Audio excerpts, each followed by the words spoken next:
Good evening, everybody. I'm hoping that we don't have the ISP problems we did last time, but I am here for some Tyranny as soon as the dashboard is up. So I'll confess I'm not 100% sure how I'm going to handle the VODs from last stream. I mean, I'll upload what I can. I just know it's gonna be kind of crummy for people to watch. But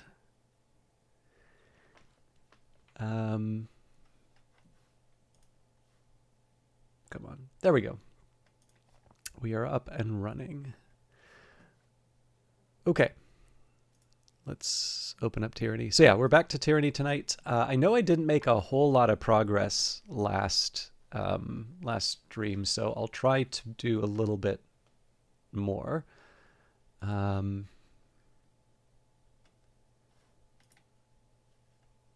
I think the big one for me is that I can accept some slower progress on a game if the, like if the discussion sort of merits it. But I know some of this was really just me complaining about my ISP.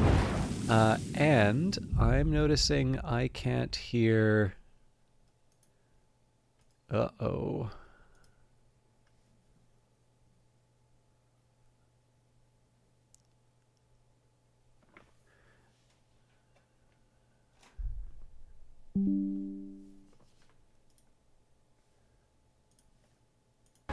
There we go.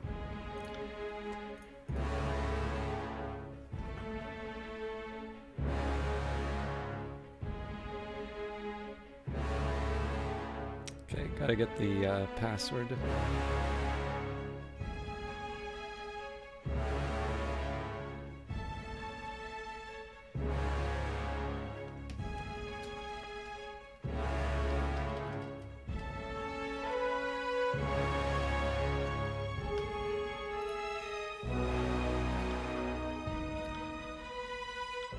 But yeah, I don't know. I feel like if it's complaining about the ISP, that's not very good discussion to delay the stream over. But on the other hand, if I am, I don't know, like if I'm talking with someone about some of the ideas behind the game, or just generally engaging with the material in an interesting way. And when I say interesting, this may not even be a statement about whether or not I'm being interesting, but just, chat's making some good points, and we're sort of,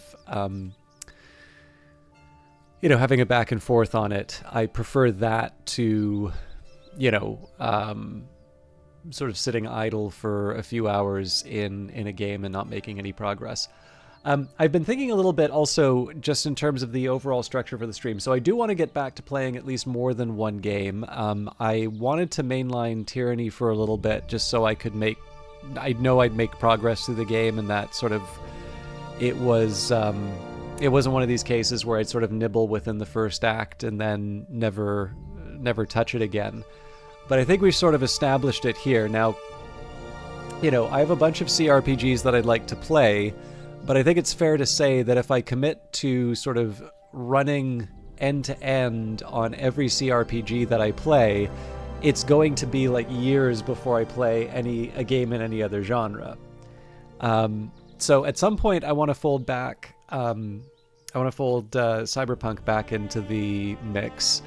If I can finish both of these, that gives me a nice open playing field in terms of stuff to play.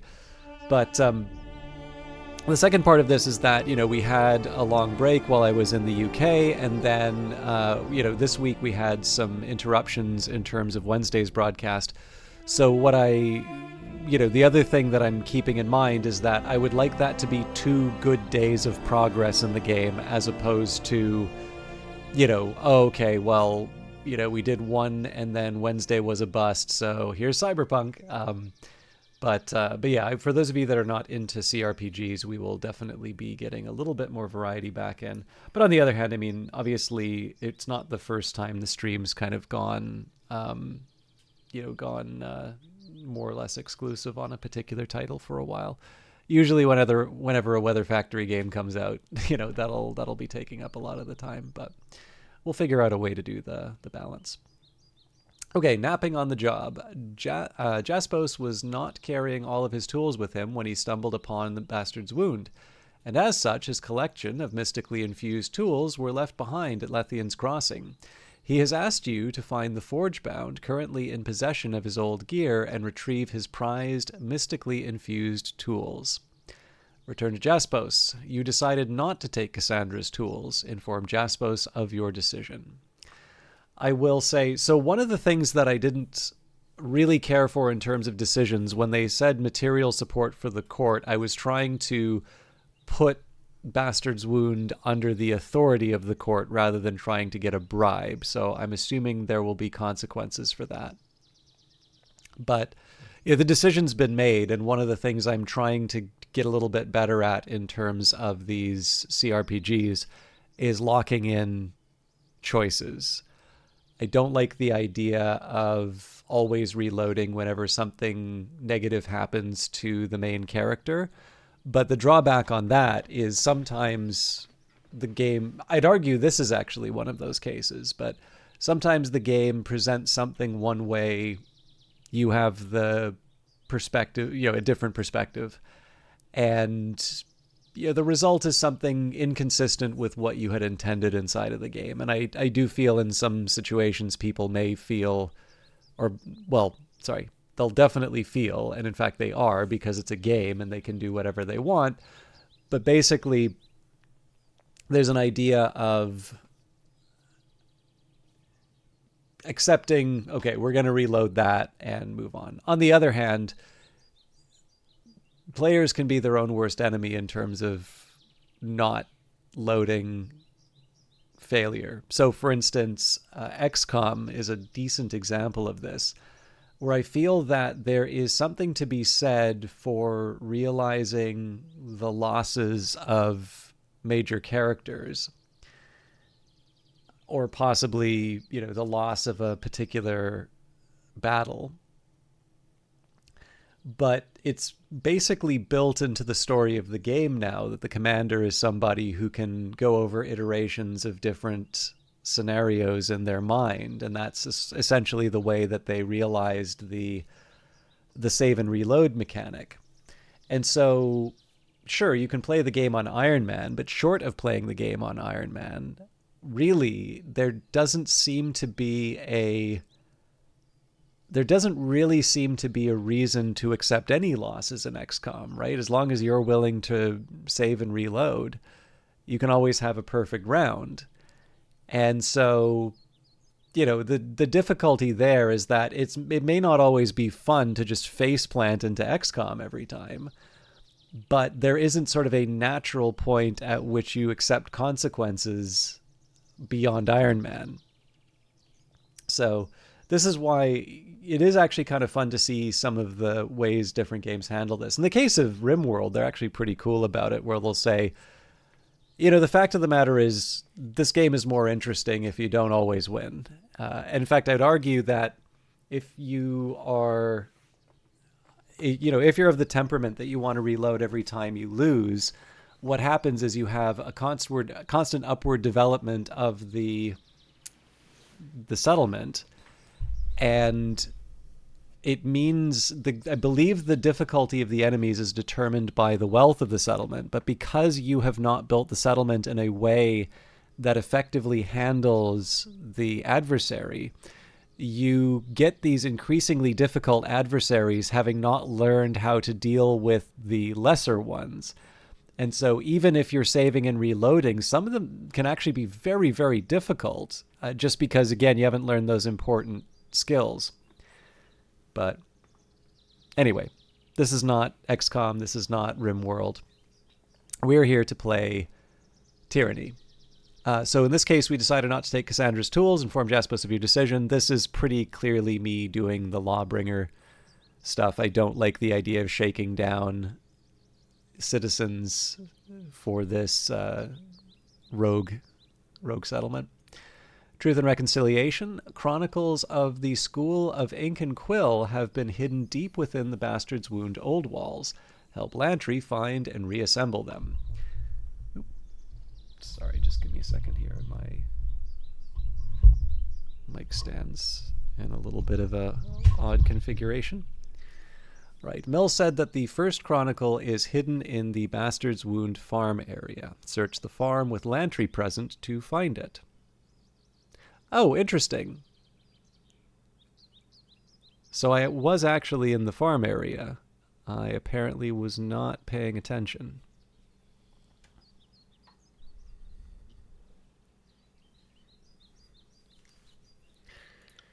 Extinguishing the Flames. Now, I think this is the main quest that we're on. So, Graven Ash wants you to finish what was started during Kairos' conquest of the Tears and destroy the Burning Library once and for all, denying the Scarlet Chorus the library's forbidden knowledge.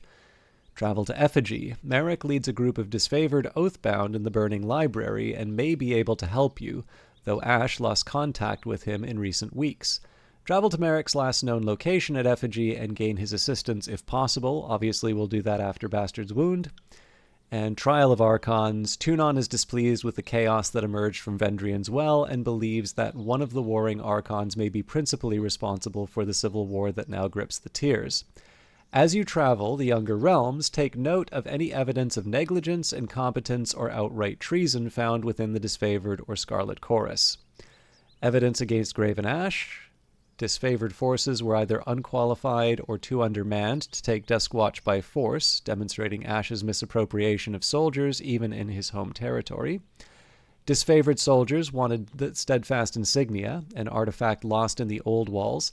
They sent a civilian to trespass within the Bladegrave Old Walls on their behalf. Ash's daughter colluded with the Unbroken Regent, producing an heir.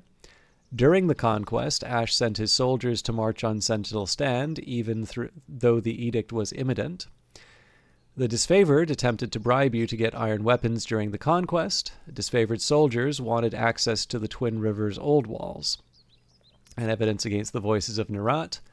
The Voices of Nerat was feeding the stalwart defenders disfavored battle plans during the conquest. The Scarlet Chorus aided the Unbroken during the Civil War. Jagged Remedy was conscripting from the Unbroken when his forces were forbidden from the region, and the Voices of Nerat was using Harachan Bronze to funnel weapons to the Vendrian Guard. Which to me I think is there's fewer charges against Voices of Nerat, but these seem to be the more severe ones, in addition to actually in this case, I believe this is relevant to the line that they said to me. Seats of Power. You have been witness to your own unique ability to ascend to the top of spires. These monolithic structures serve as excellent bases of operation. In order to bolster the war efforts in the Tears, you should seek out more spires. Perhaps by doing so, you might uncover more of the mystery behind their power and why you have such an affinity to them. Claim the remaining spires in the Tears. Across the Tears, there are a number of spires that dot the horizon. The two you have claimed have proven to be a valuable asset to the war effort in the Tears. Claiming the rest should help you widen your conquest.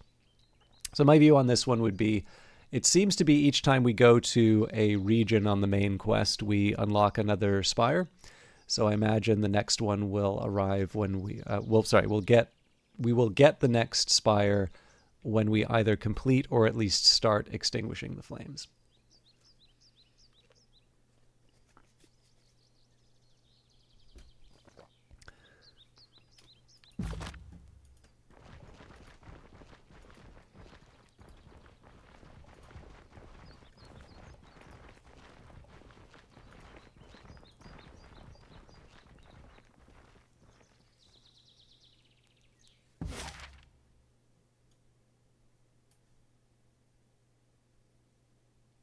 Also, I don't recall if we had research going on.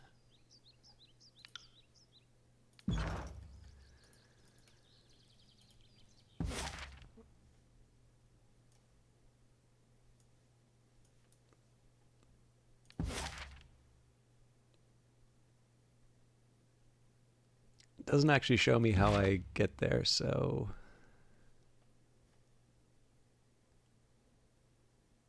Okay, we wouldn't actually go to the tower. Interesting.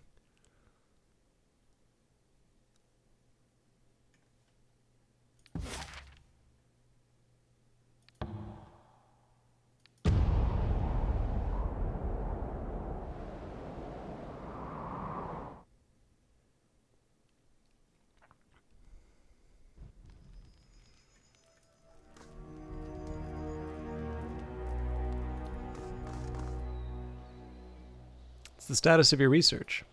I'm happy to say I've made great progress. He beams at you and exhales a welcome breath. Allow me to show you my findings.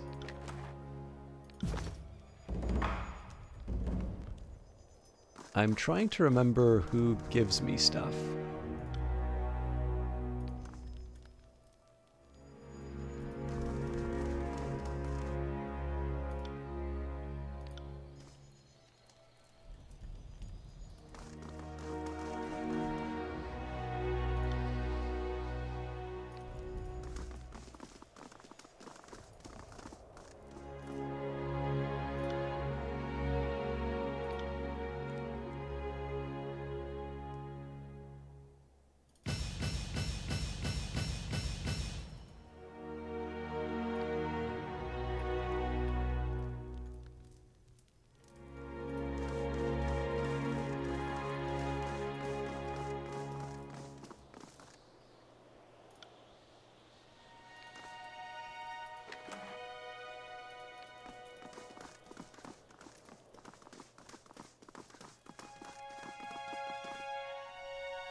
So I do need to think a little bit about what skills, assuming that... Actually, you know what? I don't normally like doing this, but I'm going to take a quick second to look at the Tyranny wiki. And I'm just curious if that cap on lore is... Yeah, so it says there's one trainer, Philia.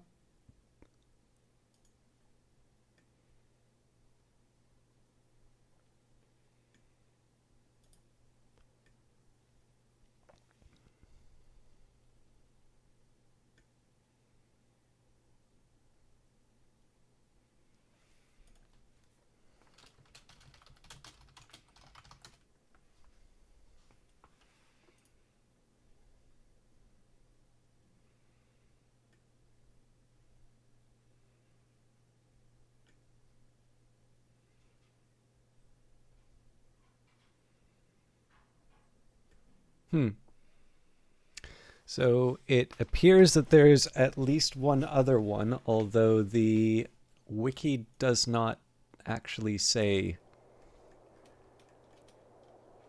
that there is. So I will save my...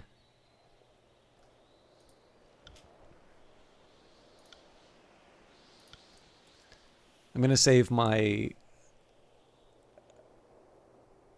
my training for the Fate Binder until we're sure.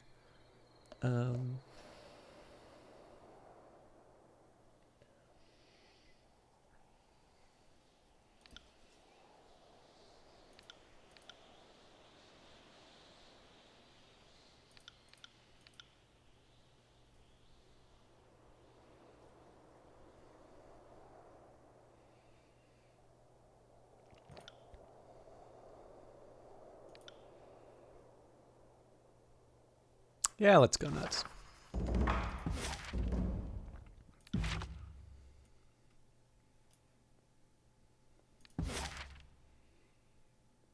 So I'm not expecting too much from the mountain spire, but I do want to sort of walk around and claim what I can.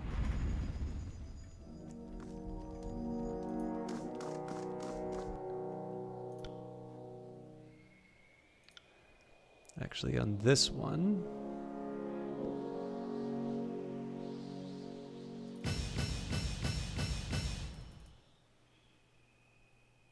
All right, then.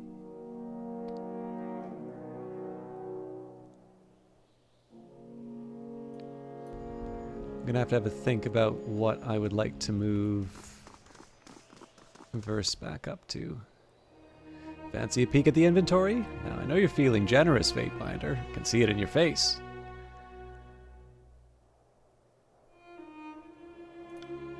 Right.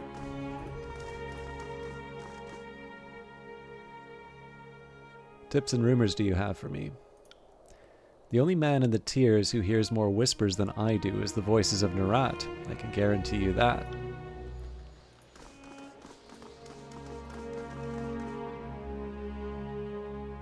Human. Hershey flares her nostrils as she parses your scent. What does human who smells of mud, iron, blood want from Lone Fang? Do you have anything for me? Yes, we'll show human.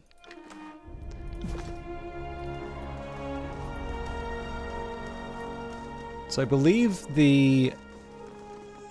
getting the items from one is sufficient, but in this case I'm going to talk to the others.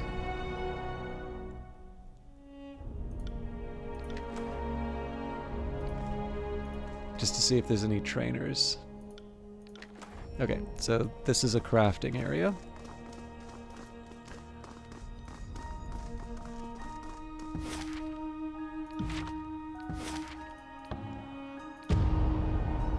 So far I haven't done any crafting at this spire, but that's partly an expense matters as much as anything. Have you completed forging an item for me?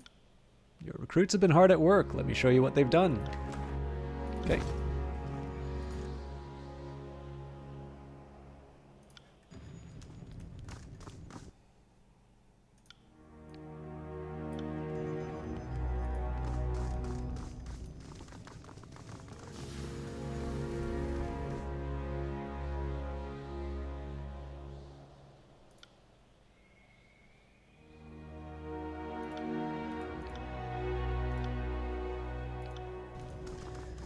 I'm not quite sure why it made me redo that conversation, but...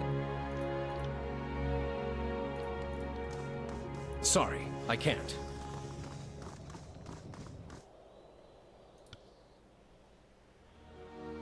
So Control Vigor is kind of tempting for Lantry. But for similar reasons to the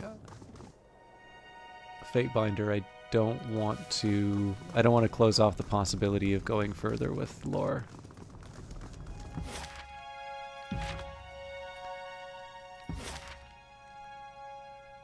While we're at it, let's go straight to the farm, just so I can take care of Lantry's stuff. Encounter in Vendrian's Well. While making your way through the wilderness, you come upon several dense shrubs liberally dotted with crimson berries. The fruits are plump and ripe, with a thin skin that gives slightly under the pressure of your touch, hinting at the juice within. Identify the plant. You recognize the plant as budding rose, a bush that produces edible berries. These are a known aphrodisiac, commonly used in local festivals. Unfortunately, they're also mildly toxic to practitioners of magic. Harvest the berries. You carefully pull several of the berries from the plant. Offer your berries to a companion. I know we did this with Hello Tiberiosity. We did this to Verse, and she's like, didn't know you thought of me that way. Budding Rose, Fatebinder? Verse eyes, eyeing the berries. Didn't know you felt that way about me. And here I would have thought you were the type to come right out and ask. She shakes her head. Either way, I'm afraid I'm going to have to decline. I'm not interested in complications right now, and those are little round red complications. You secret the berries away. When you next check on them, you find that they've gone slightly off color and mushy. The smell wafting from the fruit reminds you of a corpse. Deciding it might make a worthwhile poison, you bottle the juices. The reeking pulp, and the pouch you stored it in, on the other hand, you discard.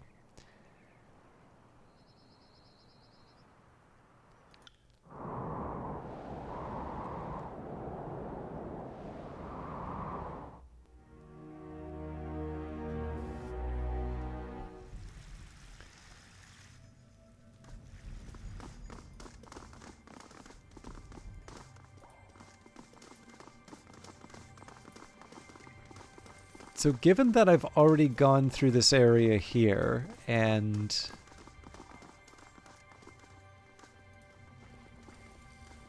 I'm supposed to have Lantry with me, I'm gonna guess this isn't just a matter of clicking on the right cupboard and claiming my lore.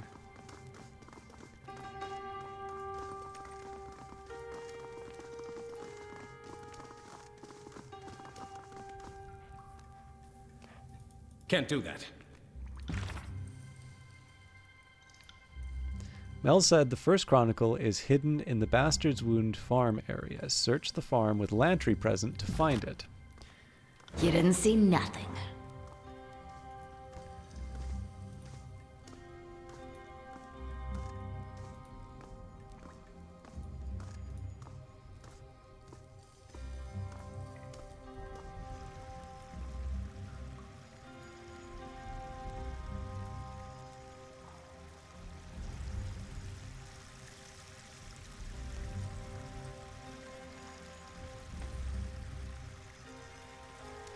Torrential water plummets down from the jagged openings in the old walls above.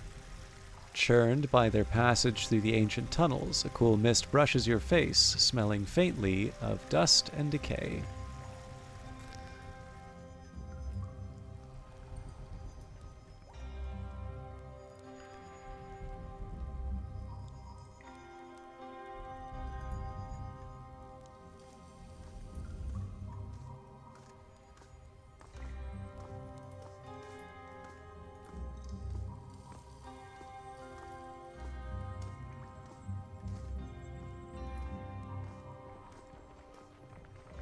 It would be nice if there was maybe a little more context. I know I talked with Lantry about this. Little looks appealing about these rubbery dung-scented mushrooms, yet the settlers of the wound care for them as if they were the finest fruit. So if I had a little bit more recent context with Lantry in terms of what I was looking for, that might help. But I figure at this point we can just trace our path through the farm area. If I don't see it, I don't necessarily think that's because we didn't detect it. Although maybe, I mean, we're never going to know, when we don't find secrets. The thing is, we do have a number of these that we have explored and have clearly emptied.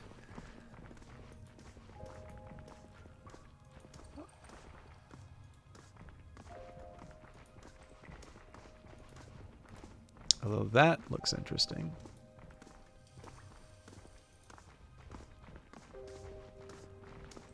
There it is. Chronicle of the Sages. Take Chronicle, take the Chronicle so Lantry may study it further. Ah, the old concealed texts in a pile of pig shit trick. Classic. As Lantry approaches the corner of the pen, a pile of hay and animal droppings vanishes, replaced by a stash of scrolls. Now here's a subject close to my heart. Histories of the School of Ink and Quill. Who doesn't love a little autochronicle? Roll calls, minutes, graduation announcements, publication dates, and letters. Oh my, I doubt Sages Corin and Ostrecht had any idea their correspondences would be immortalized for the records. Not the most exciting bit of history, but I can see why Mel and Lexime would want the words of colleagues close to hand. Lantry thumbs through the tome, chuckling with a nostalgic smile at each turn of the page. I take it this brings back memories? Indeed. Some of these notes may even have my name on them. Ah yes, here's my series on bird anatomy. I did that back in 388? Where have the years gone?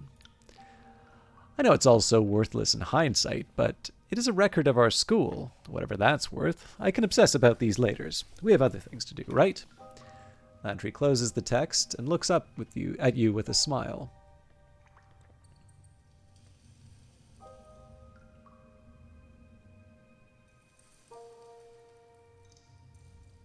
I'm suspicious of everything we find in this place. Take a closer look. How can I say no to that order? With a smug grin, the old sage dives into the texts. Several minutes pass as Lantry pores over the pages. Strange. All these names of dead people. Good riddance to some, others are loss. Kairos loss. Anything seem incorrect?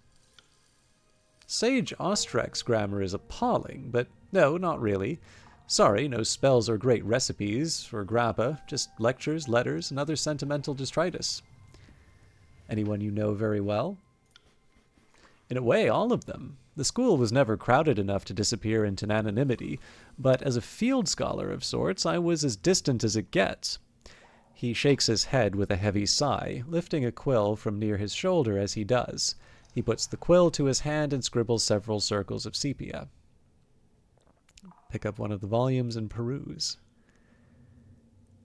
In this regard, Lantry was correct. Countless sheafs of parchment, all of it social correspondences and academic text of plodding, boring detail. Look for writing out of place. You spot a page inked with a conspicuously glossy sheen, suggesting ink far fresher than the original writing.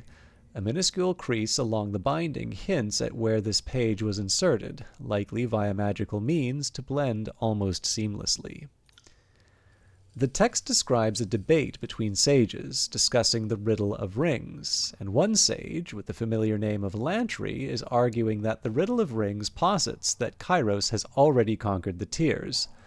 For if the sages speak the language of Kairos, Lantry reasoned, and use the currency of Kairos, then military conquest is an extraneous formality. Having spent a year with the Forgebound as governor of Lethian's Crossing, you've been subjected to countless hours of banter from the artisan magi and know the riddle as a sort of proverb the elder Forgebound teach to their apprentices. Which melts first is the riddle of the rings. Novices often assume that the common copper ring melts in a hot flame, the bronze ring in a hotter flame, and the lucrative iron ring melts in the hottest flame of all, but a trained Forgebound knows otherwise. The riddle is generally mentioned when young apprentices ask too many questions about why others outside the guild seem, to the Forgebound at least, utterly incapable of appraising and respecting good craftsmanship.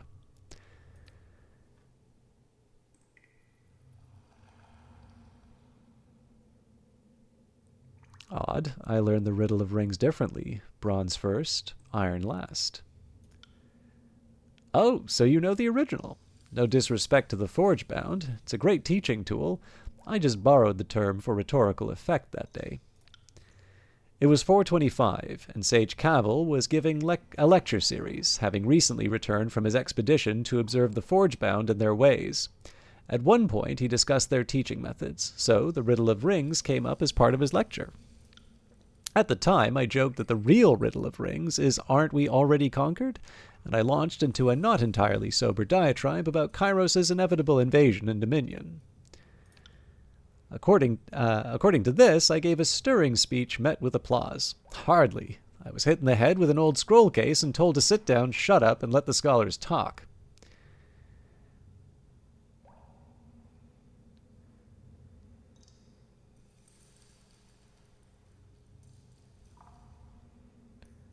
Actual events vindicated your point of view. Why downplay the fact? Even so, this is not how it happened.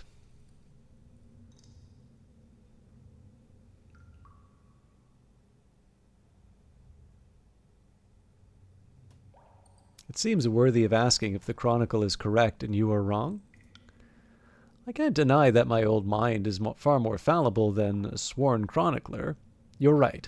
At my age, the Chronicle should refresh my memory, not the other way around. I think my nostalgia has been overtaxed for the time being.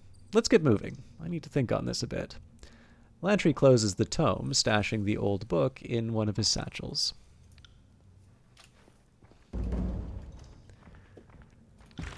Find the remaining chronicles. Search the old walls for additional fragments hidden by Lexime. You found the chronicle hidden in Bastard's Wound Farm. Once you have gained access to the lower sections of the Bastard's Wound old walls, continue your search for the chronicles. I wonder if this is a bit like the end. Is it? It's like the endless paths of old Nua or something like that in Pillars of Eternity. I kind of hope that's not this, but if it is, we'll get through it.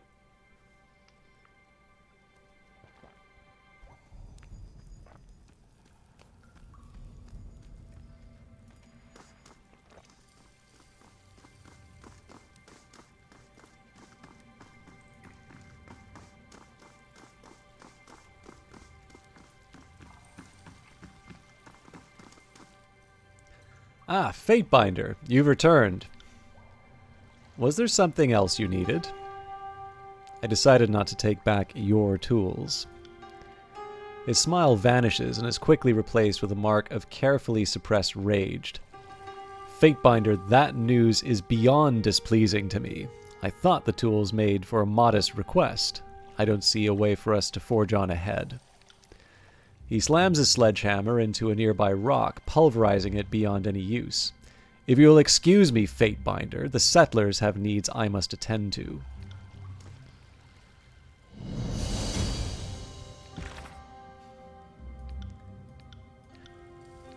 Alright, well, that's that then.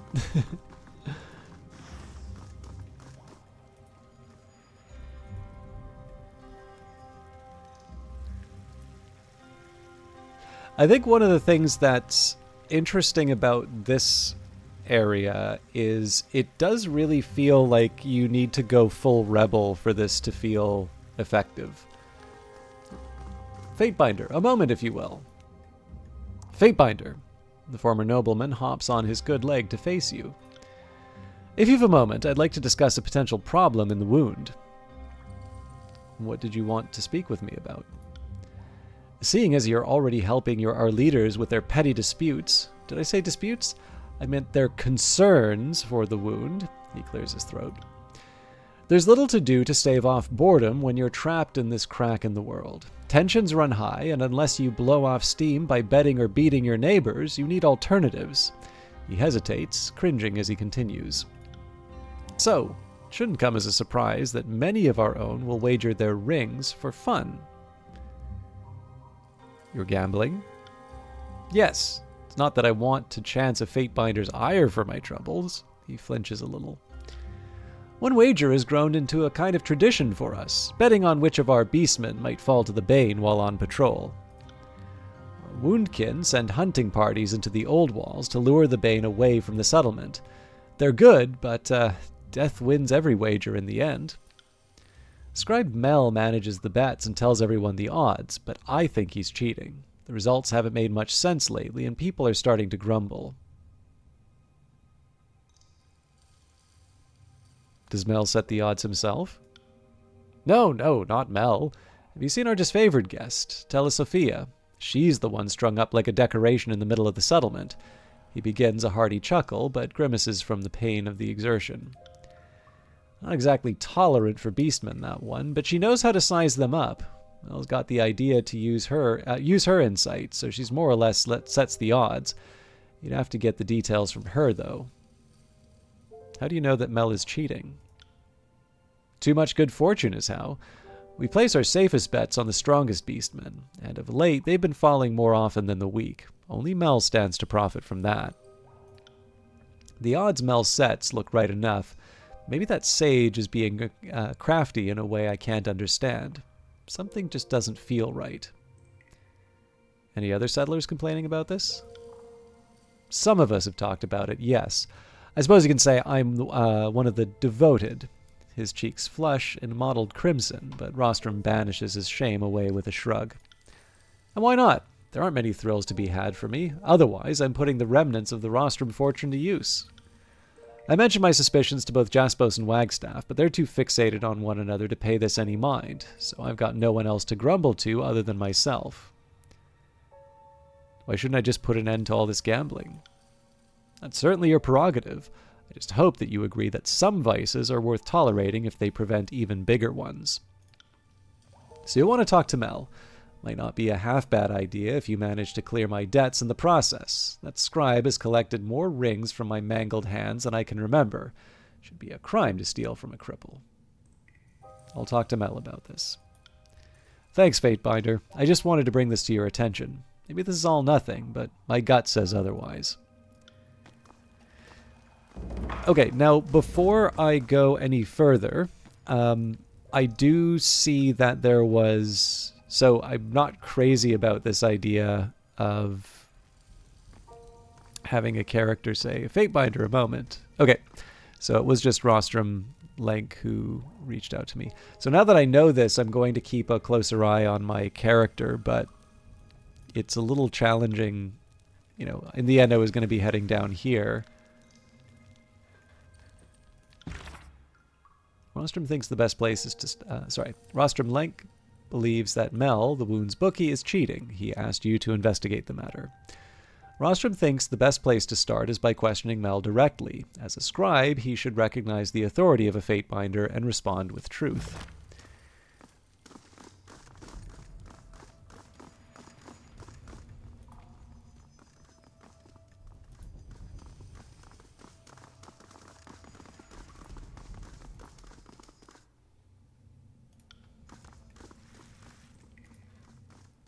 Don't think it tells me.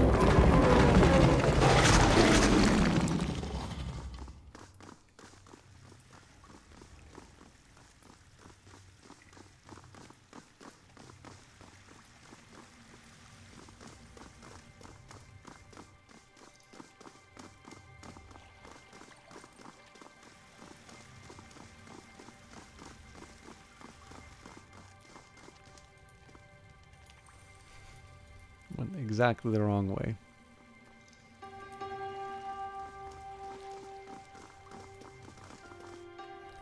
Fatebinder, you've returned. It seems Jaspos is rather furious with you at the moment. Not sure exactly what you did to enrage him, but be advised. Is there anything I can help you with? I know about the gambling ring you're running. I see nothing escapes your notice, Fatebinder. I'd characterize my participation more as facilitating than running, but the distinction may be irrelevant in Kairos' eyes. He clears his throat. Gambling is more of a public service. We have little enough to occupy our time here. He smooths the plume of a quill and watches you expectantly. How did you get to be the bookmaker? I was sharing drinks with some of the Woundkin handlers, those who prepare hunting parties before departure and see to the beastman's needs and injuries upon return. Our conversation took a grim turn towards which of the beastmen would survive, and which would fall to the bane. Idle chatter quickly devolved into wagers. Before I knew it, everyone was thrusting rings into my hands. I had no desire to flaunt Kairos' laws, but most of us have placed bets at one point or another. Rings aren't worth nearly as much here as they are on the surface. Betting with them is just a step beyond using polished stones. Rostrum Lenk seems convinced that you're cheating every one of their rings. Rostrum had a string of bad luck, so it could be his angst manifested as suspicion. He pauses to think, brow furrowed. Telesophia praises the Woundkin, and I translate those impressions into the odds. Most of her expertise mirrors common sense. Bigger beast women are, after all, actually stronger and more resilient than smaller hunters. Ask her about it if you like.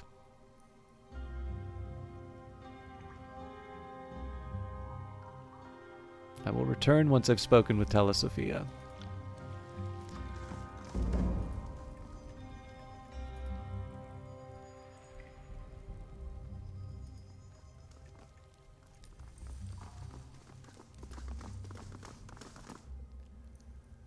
How's a day treating you, Fatebinder? I'm looking for information you may have. She glances downward and contemplates quietly before speaking up. Information is the one thing I can offer while trapped here. I'm sure you're looking for something important. I'm looking to do something important. If you can help me right an injustice, I'll tell you whatever you want to know. What injustice is that? You may have noticed that an Earthshaker... you might have noticed an Earthshaker wandering around this place. That's Arjun, and he betrayed my unit the same way that Cairn turned from his allies. The coward surrendered in the moment blades were drawn. Now he spends his days cavorting with Jaspos, lost in mystic foreplay with that fool who ought to be forging proper war iron, not polishing rocks.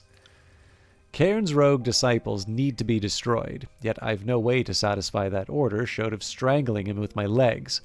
So I'm asking for you to help. Give him the justice he deserves, then I'll tell you whatever you want to know. How do you know I actually have what I'm seeking? I might as well be an ornament atop this column. People either ignore me and whisper their secrets right under my nose, or share them with me when they're missing a friendly ear. You'd be surprised how normal my presence here is considered. I know everything going on down here, whether I like it or not.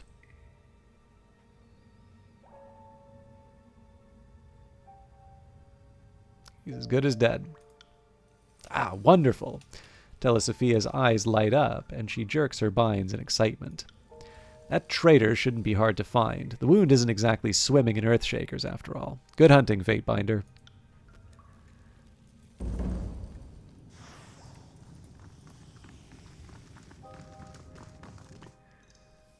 The Earthshaker nods at your approach. Is there something you need from me? There's an important matter I need to discuss with you, but only outside, away from prying eyes. Well, if you solved the chorus gang squatting in the ruins outside, I guess it's safe again to step outside and enjoy the fresh air. If it will assist in your Fatebinder duties, let's talk further. I will meet you topside.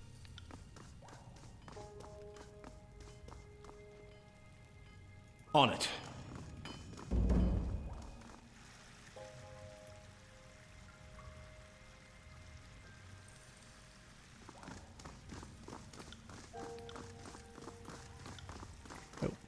Izzy asked if I had a moment.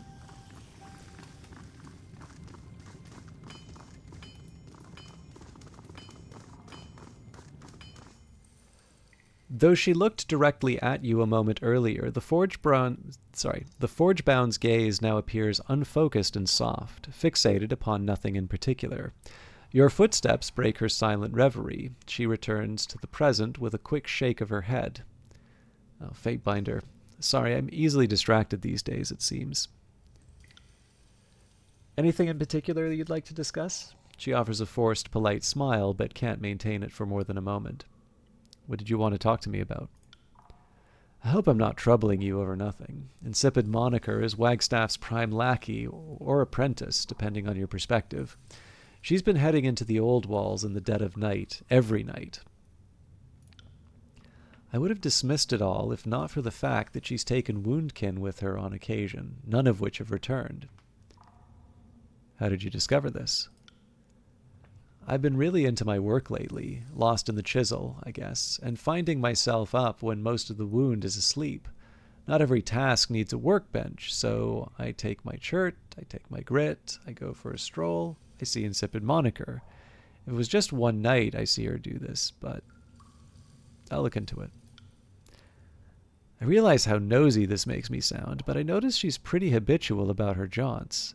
Maybe wait until the proper hour, or she'll see you and you'll scare her away, assuming she has something to hide.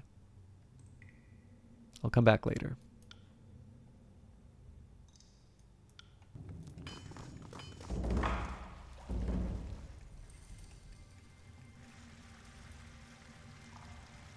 Oh, sorry. Hopefully soon, yes. We don't know how long we'll have a chance to track Wagstaff's lackey.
The Earthshaker watches the horizon from the overlook, taking in deep breaths of the crisp mountain air with a satisfied smile. Hey, Vanguardmaster.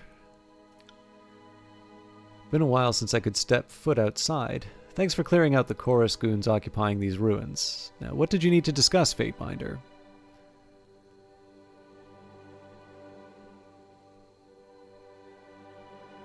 I'm here on behalf of Telesophiae.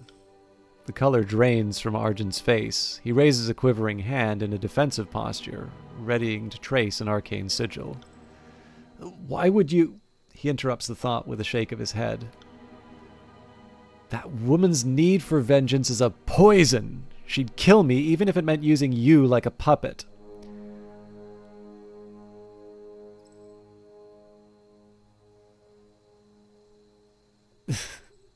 Brought you out here. Give me a little credit.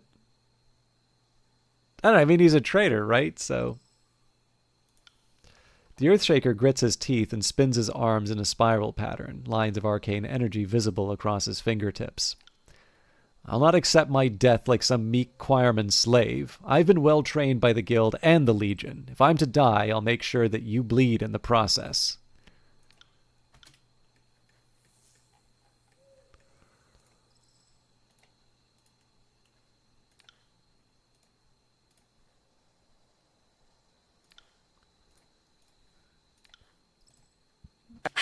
Are we ready for this?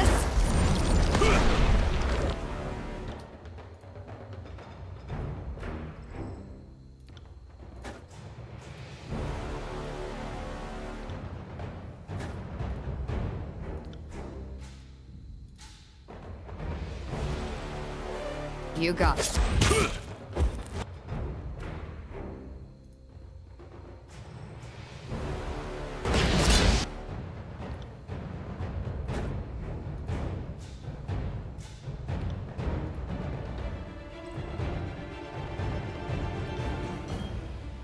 I'm on it.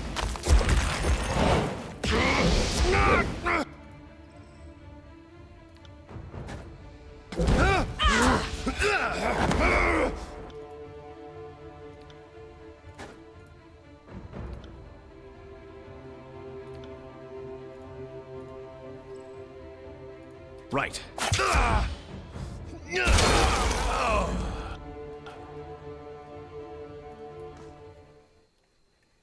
Can't do that.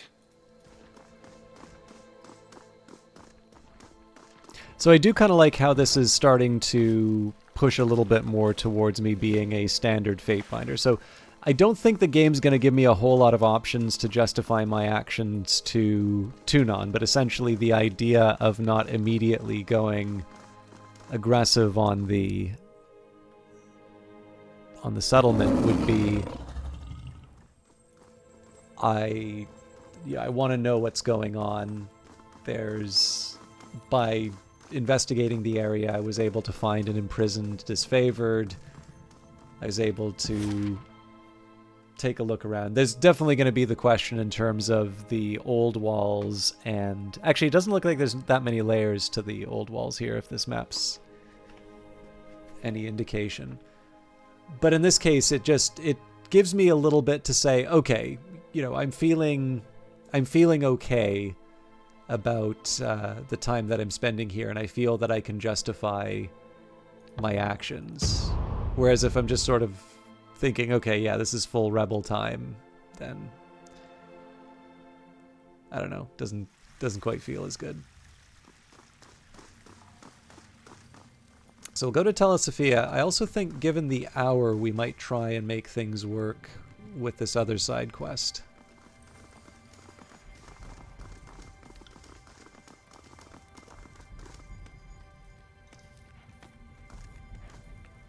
Oh, interesting. So hold shift to issue multiple commands to a party member. They will execute their commands in the order you issued them. I don't know why it... Oh, right. That was probably the loading screen tip. I will definitely try the queuing. Arjun is dead. At long last! Thank you, Fatebinder. The shame of this task left undone has eaten at me more than starvation or these ropes tied around my wrists. She closes her eyes and exhales deeply. Thank you, Fatebinder. My mind is yours now. Ask me what you will. I heard you set the odds for Mel's hunting party wagers. How do you do that? I was part of the advance in Azure before the edict ripped the landscape into ruin. Had to deal with lots of uncooperative beastmen, so I know a thing or two about sizing up the mongrels. Can't do much else from here but watch, so I note details like injuries or beasts who don't play nice.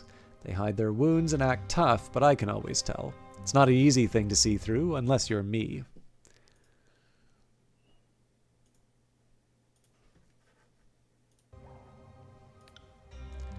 Mel comes by every now and then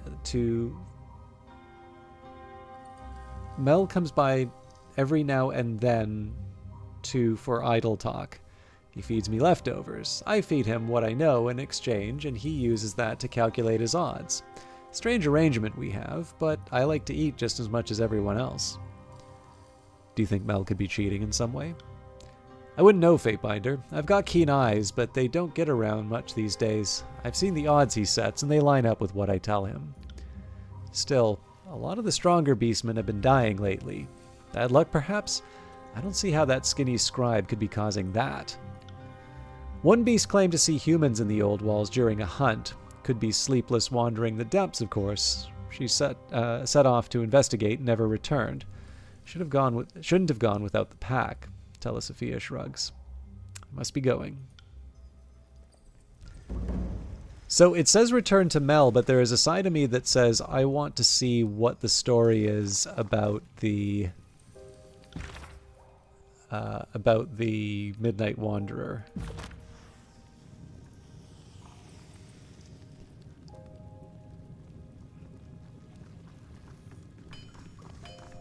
And we are getting close to the hour mark, so I'm going to try and be a little more consistent with my breaks.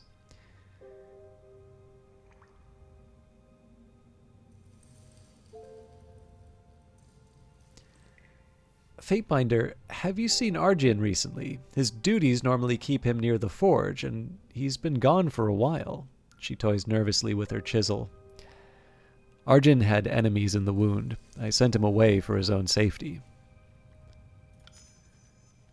He's gone. Isley's eyes widen in disbelief. Then you did him a kindness. Jaspos couldn't protect him forever.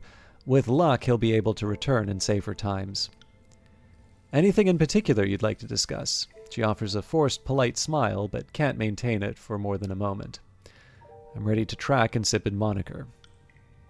I realize how nosy this makes me sound, but I notice she's pretty habitual about her jaunts. Maybe wait until the proper hour, or she'll see you and you'll scare her away, assuming she has something to hide.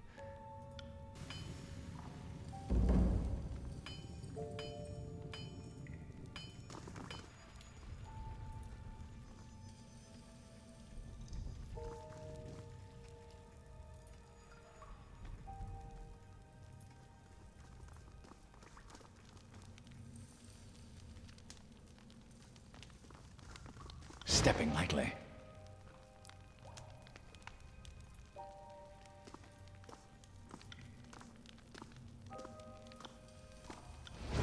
You didn't see nothing.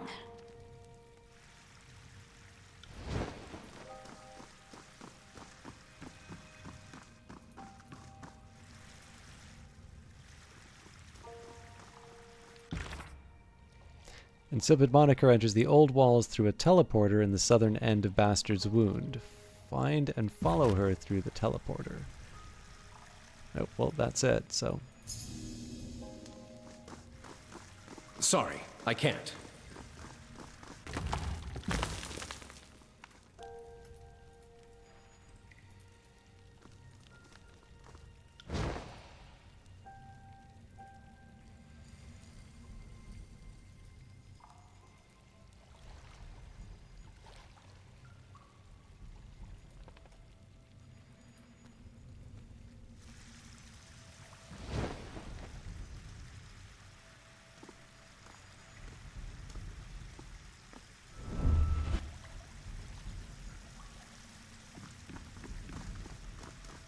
They won't see me.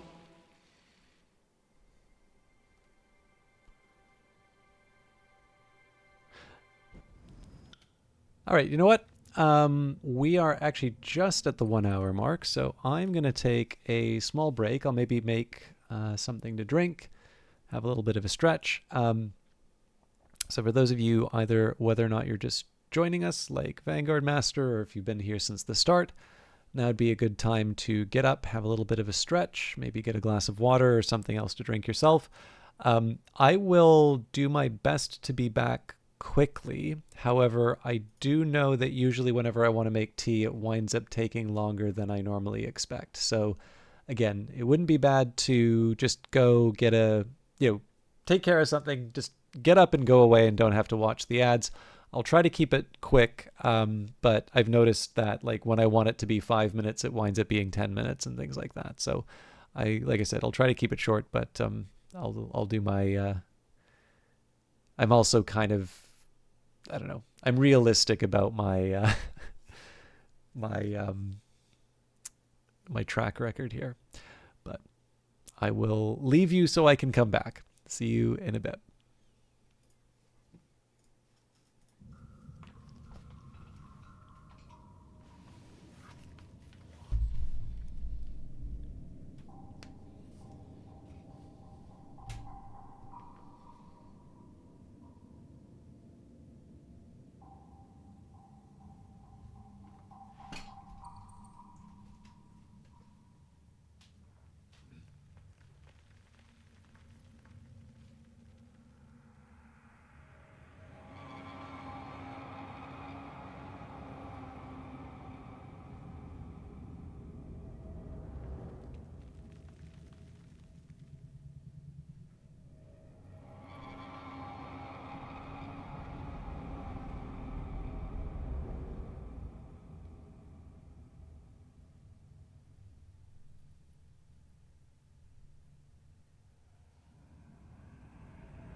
Okay, so apparently I didn't hit the back sign and the mic. Anyway, sorry about that. We should still have the pre-roll off, and thank you everybody for your patience. So, Che is here. And hello, Jamie. All the good people are here. So you've discovered Cult of the Lamb this week. As a Christian, you're like, ew, cult, but your gamer self has won this one. Way too cute to care at all. Yeah, actually, I'm really sorry. I thought I did have the break sign up to say nothing of, like everything else lined up that way. So I do apologize for those of you wondering where on earth I was.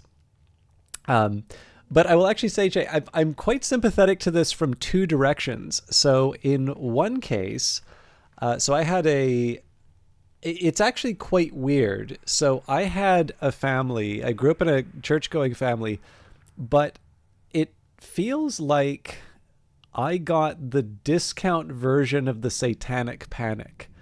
So, like, I don't really think I can claim to be like, yeah, I was there, man. But like, I don't know, for whatever reason, they seem to get a lot of the books that were all about how like Dungeons and Dragons is gonna, eat your soul and so on and so forth. So there was a while when even something like Magic the Gathering was a big problem. And then I think I eventually was able to negotiate down to like, well, I'll play a white deck because that's a good one. But it's like, as long, I won't play any black cards because that's the evil cards, right? And that worked. So I think probably the big thing out of this was my aunt possibly didn't see it. But yeah, I mean, like, so far as I can tell, the original Satanic Panic, Magic the Gathering wasn't even a thing. So, but like, I don't know, like there's the remainder tables and like, I definitely remember them reading stuff like The Late Great Planet Earth, which is like basically a mockumentary version of the Left Behind series, like decades before Left Behind was a thing. And now like Left Behind is like, that's old.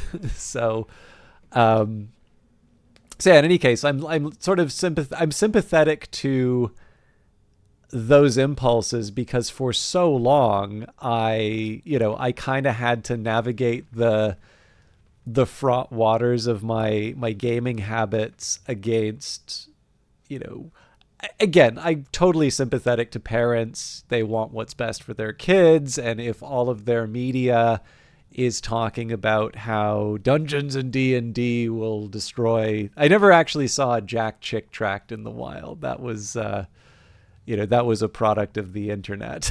But, it's just one of these ones where I'm somewhat sympathetic to the feeling, but I'm actually secondarily sympathetic to it because what you are describing, Che, is actually an issue that Cultist Simulator ran into, because when the game developers who are based in the UK think about cults, they're thinking of something sort of like the Freemasons, or kind of like an eccentric, well, I can't say an eccentric hobby, that's what they describe a cult with one person, but like they are definitely thinking of something much less sinister than what in North America we will tend to think about. So usually when people are thinking of cults, they're thinking of like David Koresh or Heaven's Gate, or like really, really sinister things, compounds, brainwashing.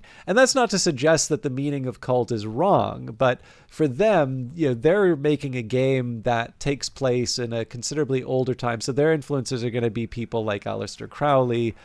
And I can still see how, if I'm going to be thinking of what my parents would think of that, they'll still say that's wrong, right? Because it's still, human sacrifices and secret arcane forbidden knowledge and so on and so forth.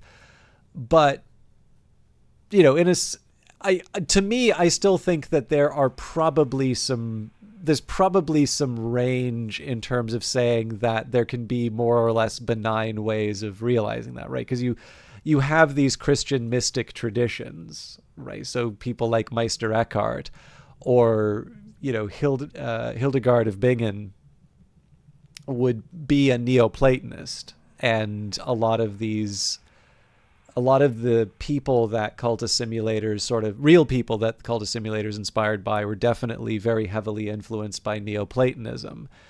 And for a very long time, people wouldn't necessarily see these things as being in conflict. But on the other hand, I also know that in some cases, people are going to say, like, unless it is, very strict evangelical Christian teaching, and I have some friends who actually have problems with Roman Catholicism. So if there are too many, like, they're basically old school Puritans almost. They wouldn't describe themselves this way, but like to a certain extent, if there is too much, imagery and ritual in a Christian service, I'm going to use my terms here, there's too much popery for them, and that's fine. I mean, I also totally understand the side. Yeah, that's your, yeah. So that's, I to me, I sort of get to appreciate that there's a very, very broad spectrum in terms of what people are comfortable with.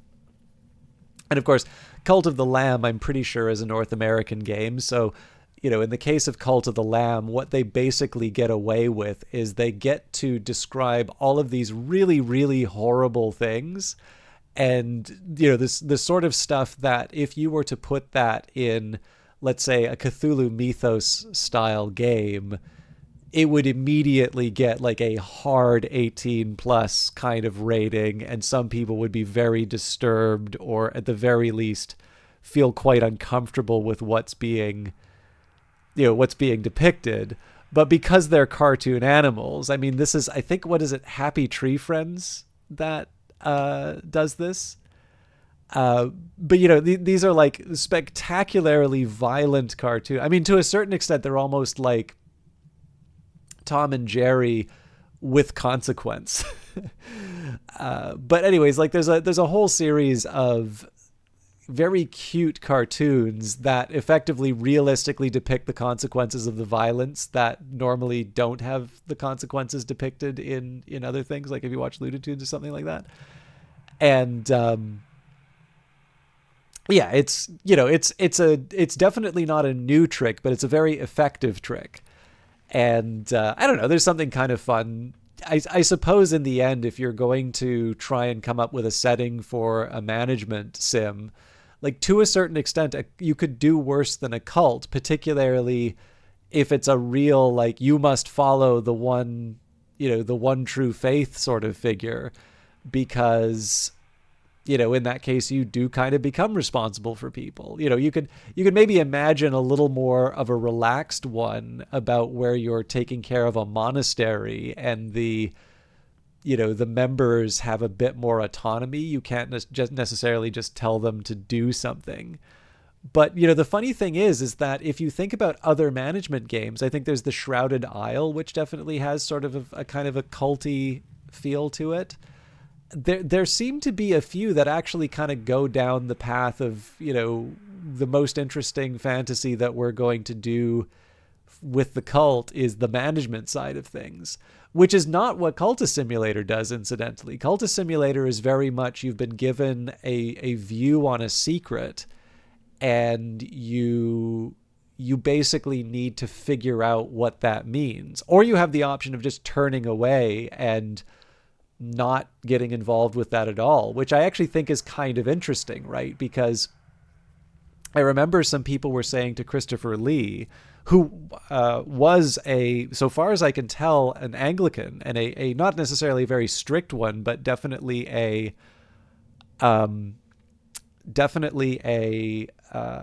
he was a true believer. And so people asked him about this rumored occult library that he had, and it's like, no, this is the bad stuff, right? It's, you don't just lose your life, you lose your soul. It is speaking very seriously about this.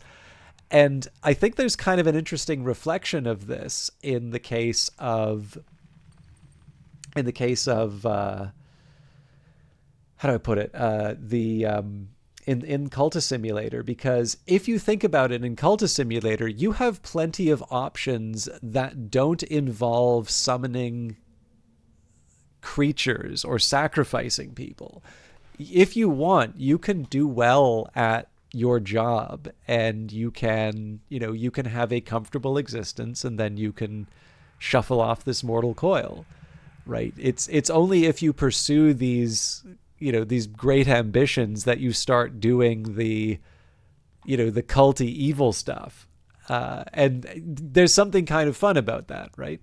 And it's good to say. So yeah, this is just I'm sure my parents at this point would say, "Oh, that's how they get you! Some charismatic, Twitch streamer gets get you into the deep dark magic." So, the most interesting comparison I can make here, and this is gonna sort of riff off a little bit of what Vanguard Master said. So I went in when I was in London, I went to the London Mithraeum. So these are the ruins of a temple for the cult of Mithras in Roman London, Londinium, I think. And the Bloomberg building has this sort of really nice exhibit, lots of Roman artifacts and such. It's, to a certain extent, you can go to something like that. It's completely free admission, by the way. And so, like, you can go to something like that, and one thing I could have just said is like, yeah, there's like 1,000-year-old rocks, big deal. But it was actually kind of neat to take a look, and then to look at all of the associated sort of pageantry around it, because there's, to a large extent, we are kind of guessing in terms of what the cult of Mithras was about. But the most amusing thing for me is to hear little details like there were only male initiates. And when I take a look at a lot of the ceremonies and that, there seemed to be like drinking and eating together, along with a few sort of, ritual sayings or whatever. And so, like, obviously this is just a chance for the guys to get, no windows on the temple. And like, definitely, like, it definitely seems like it was designed to take advantage of some like lighting tricks to, really sell the kind of the pageantry of the whole thing. But it's so obviously a chance for everyone to get out and have a good time away from home. And the other thing that I find kind of interesting about this is it does remind me about something that was true for a lot of early socialist movements. So, of course, you have Marx, and you have Capital, and, the famous statement about the opium of the people. And, generally people do not associate socialism or communism with devout Christian teaching. But now that's not to say that there's no place for it. I think like there's a whole branch of like liberation theology that sort of took root in South America. But generally, when you think of communism, you think of like a bunch of, godless communists, right? But what was very intriguing is that when you sort of look at some of the history of early sort of socialist and communist movements, what you would see is they're all going to get together for the meeting, and, they're going to sing, well, they're not hymns, they're going to sing some songs aligned with the labor movement. And then maybe somebody's going to go up and they're going to give a lecture to the group on a topic relevant to the workers. Don't call it a sermon, though. It's definitely not a sermon. This is not church, right? And, this is it. Like, you got your weekly meeting, you see all your friends, you sing some songs, you listen to somebody talk for a bit, and then, you have some social time, you go home. And I guess the thing that's so interesting is that it has a few different guises and people will get different things out of it, but there really just seems to be something about how people really want to have that get together time. And it, the weird part about it is how, even though on paper these seem to be things that are almost in opposition, I don't quite know what the relationship with the cult of Mithras was to Christianity, because obviously, that would have been the early times when even trying to define what Christian is a bit unusual, right? So Gnostics would probably, at least some of them would consider themselves Christians, but there were certainly a group of early Christians that considered Gnostics anything but. But, it's funny, regardless of how... Oh, sorry, just one second.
Sorry about that. But yeah, it's I was babbling on, and then I lost my train of thought and got a message I needed to respond to. So sorry to sort of get spun off. But yeah, no, it's, I guess the thing that's funny about this is that it really does seem to take a common form. And, again, like I said, I'm sure there's probably some interesting comparisons and stories that might be drawn from looking at the specific time and the prevalence of the cult of Mithras as, the religious composition of the empire changed. But the more basic thing, and what we were talking about before in terms of early cults, is that it really does come down to, like, I think you're probably going to be able to find a little bit of everything. Like, to me, I find something kind of interesting in terms of Neoplatonism, and particularly the later Neoplatonists, because that's where you start getting to a point where it's very hard to distinguish between philosophy and religion. And these are people, like, the division for it would be an anachronism. For them, I don't think they would see any division between the two, but you very clearly have things that we would consider outside the scope of philosophy now. But some of that writing did wind up inspiring people who came later. But I also think it's true. I don't know that much about the Freemasons, but I did know someone who was a daughter of a Freemason. So they participated in, like, the Daughters of Job.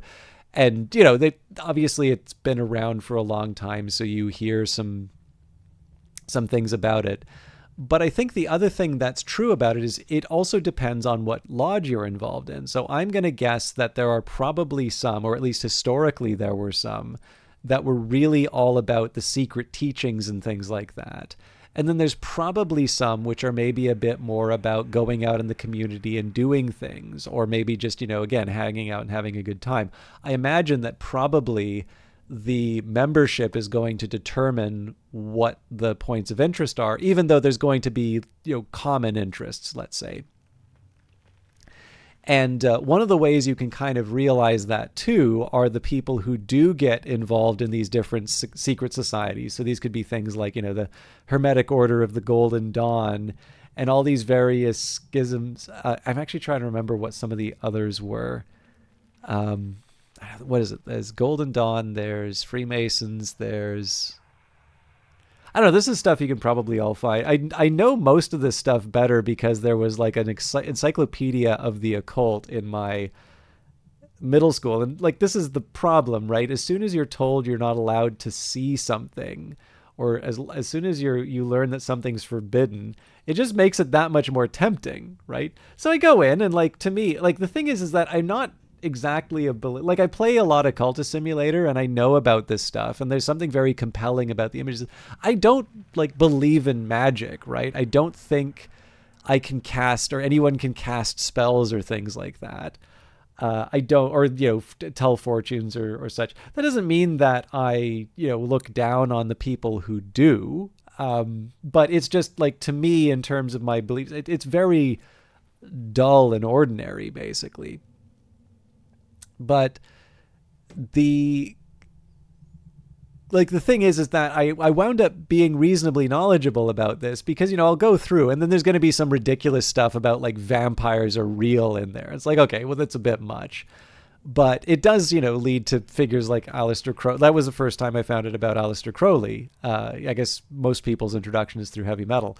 But, all of this stuff. And then I think the thing where I really became interested was once I sort of realized that some of these either secret societies or some of these occultists were actually, to them, they were engaged in what they thought was a very serious activity, right? So you have somebody like Isaac Newton who, while being a very gifted mathematician, also was practicing alchemy. And like, to him, he didn't, and like was ransacking the book of Revelation to try and find the date of the end of the world. Like, this is a person who did not half-ass things. And as far as he was concerned, the practice of alchemy was not a waste of his time or talent. Somebody like John Dee, mathematician, not a dumb guy, definitely did some things that we don't necessarily consider to be really worth investigating unless you just kind of find this stuff an interesting, side journey, or just, you want to know a little bit more about the various figures. But, this is the thing, like we have the benefit of history and time to be able to understand what these, what we found useful out of these practices and not. It's a little bit like me when I do research. Like, not everything I read becomes research. Sometimes what I read shows me that the path I'm going down is the wrong one. So in a certain sense, right, like blind alleys aren't always a bad thing. It means that there's a search process and I'm doing my best to, to navigate it. But I just don't, I think to a certain extent, if everything's like falling into place one after the other, you're probably not doing a very interesting project. I just feel like there are maybe other ways that these things can be, like, I don't know. It's never been a straight line for me, at least. Now, I'm not some sort of huge genius, so maybe smarter people do find it straightforward, but I think they just make it look straightforward. But yeah, it's just, I think there's something kind of fun about just seeing how, in some ways, these are just very alien ways of looking at the world. And yet in other ways, there is just such a common thread that is not that hard to pick up. And I think that's maybe where some of the old interest lies. Anyways, Jamie says, during cave times, humans lived in groups of at most 150 people. I think a lot of institutions are just excuses to try and replicate the feeling of living in a cave with a few dozen people you trust. There's definitely been a few things written on how essentially we cannot really conceive of societies larger than that, which is why some people feel that the internet is basically melting our brains.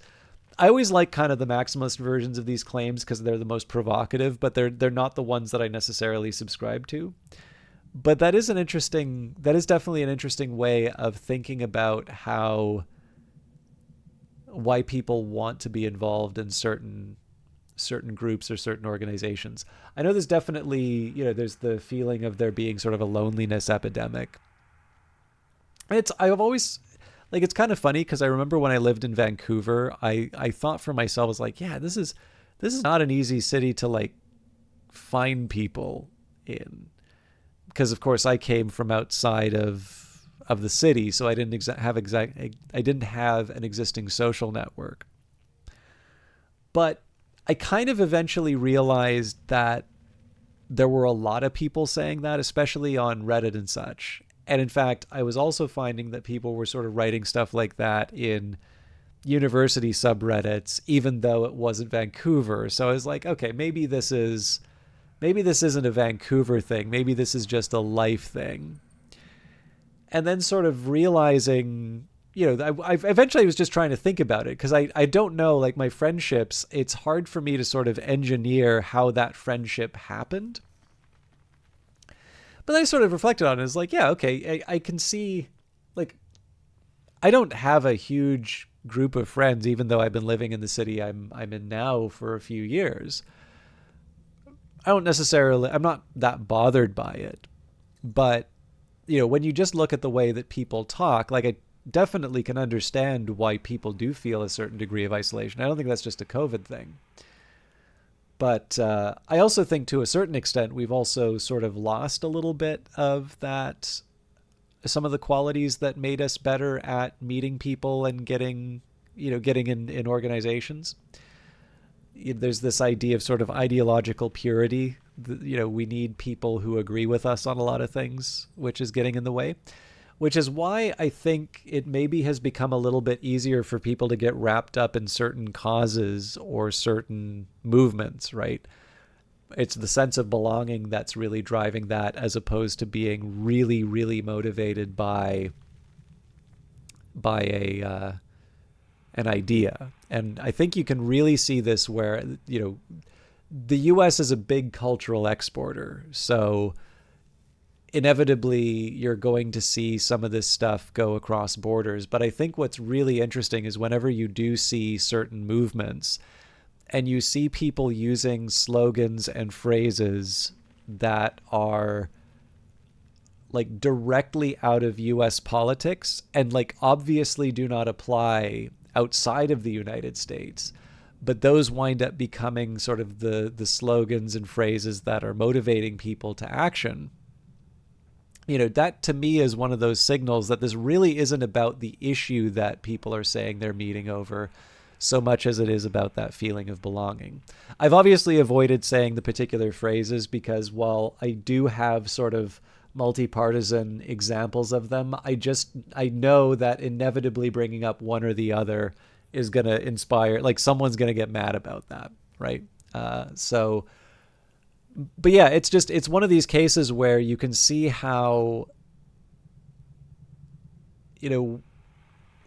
there are probably energies that would otherwise be more productively used if people would, go into a bowling league, or join a club or something. But on the other hand, I also sort of think it's not guaranteed. Like the stuff I'm describing certainly has it's becoming something for the absence of more productive or more wholesome feelings of belonging. But on the other hand, I do think there is also something to be said about how there are forms that are better or worse for a particular time. So, like the thing is that I don't think we should bring back the cult of Mithras. Like, I don't think people would find, I mean, okay, we live in a narrow enough group that, or sorry, we live in a world of enough niches that like, there's going to be a narrow group of people who 100% want to rebuild the cult of Mithras. But, like probably what it is, joining a writer's group or,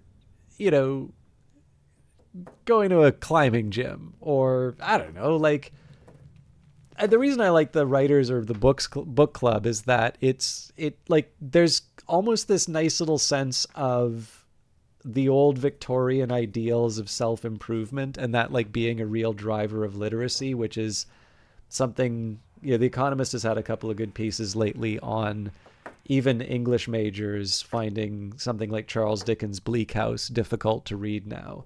So one of the examples they gave, even though it was an English major, when they refer to the character's mustache or facial hair, I think it's a mustache though, as being whiskers, they interpreted that as there being an animal in the room with him rather than referring to the individual hairs. That's not great. But, there is something to be said, right? We don't necessarily have some of those old ideal. I mean, Andrew Carnegie, quite literally one of the libraries I go to in this city was founded by Andrew Carnegie because, his view was, built all this wealth. It needs to be put back into society, and libraries are consistent with giving people the tools they need to better their station. Now, just to be clear, there are figures in history. I think Michael Collins was actually one of them who says, it's not the job of the wealthy to decide what's good for the rest of us. It's better that we all have have this wealth and decide what to do with it. So I'm not trying to hold up Carnegie as necessarily the way forward, but you can see in the past there was this ethos that really did seem to motivate people towards reading books and towards that end of self-improvement. And while there does seem to be some kind of effort towards self-improvement, a lot of it really does seem to be shorter YouTube videos, right? Here's how you get washboard abs, or here's how you can earn passive income, right? And so to a certain extent, one of the reasons why I like the idea of like a reading group of some kind, I guess it depends on what you're reading, but there seems to be just a little bit of that echo of some of the old motivators for reading. And that doesn't necessarily mean that you just need to be reading self-help books the whole time. In fact, I think that would be a very depressing kind of reading group. But you're all reading something. You're reading it because it's good for you. You're reading it because it's enjoyable. But you also have that community that's put together through this shared appreciation of a certain type of knowledge, or maybe even an aspiration. And I'm really talking my own book here because I really like reading. But I feel like we could do worse than try to encourage people to join some reading groups. I actually did go out of my way. Definitely the audience was quite a bit older than me, so it was a tricky one to really feel like I made some solid connections there. Not that look, just to be clear, I don't think age is a qualification for friendship with me, but there's just, in terms of relating with people, it's a sometimes you can be cordial with people, but the sort of people you want to hang out with for extended time and have the long discussions with, that core social group tends to be within a certain window of your age. But I had an enjoyable time at it, and it was hosted at the library, and it was a group of people talking about some of the stuff that they'd read, and it's so far I haven't found anything that really solidly hit for me, but I do find some value in trying it, because I guess I think of it this way: if I don't try and do that stuff, do I really feel like my time is going to be well spent? I do actually enjoy just solitary walks to do the just kind of do my thing, but I don't know. I also kind of have a premium for novelty. And yeah, I agree, Jamie. It's definitely not sometimes, I guess the thing is, if it's a quick tip that helps you out, it's maybe not a self-improvement thing. It's maybe just you needed the fact, whereas long-term change is usually the product of something that's more hard-earned. Anyways, I do apologize. I know I've been talking for a long time, so we are going to continue on the quest. The path is blocked by a magical barrier of fire. Examine the barrier. The air shimmers with heat, a border of flickering arcane fire marking an impassable barrier that prevents access to the old walls beyond.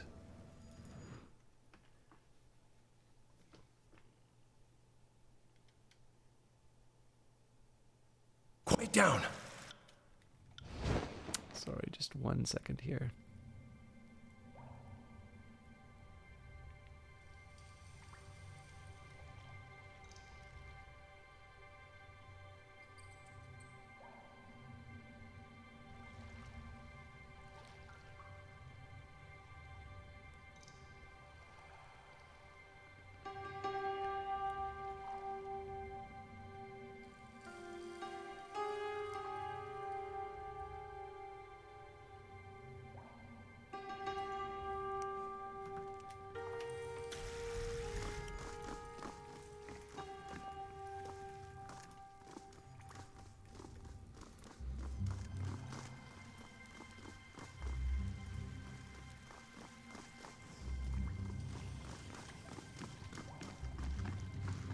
I was originally planning on sort of doing breaks at each hour, but I realize I've sort of talked my way through the last one, so we'll see if we can get this through to the very end.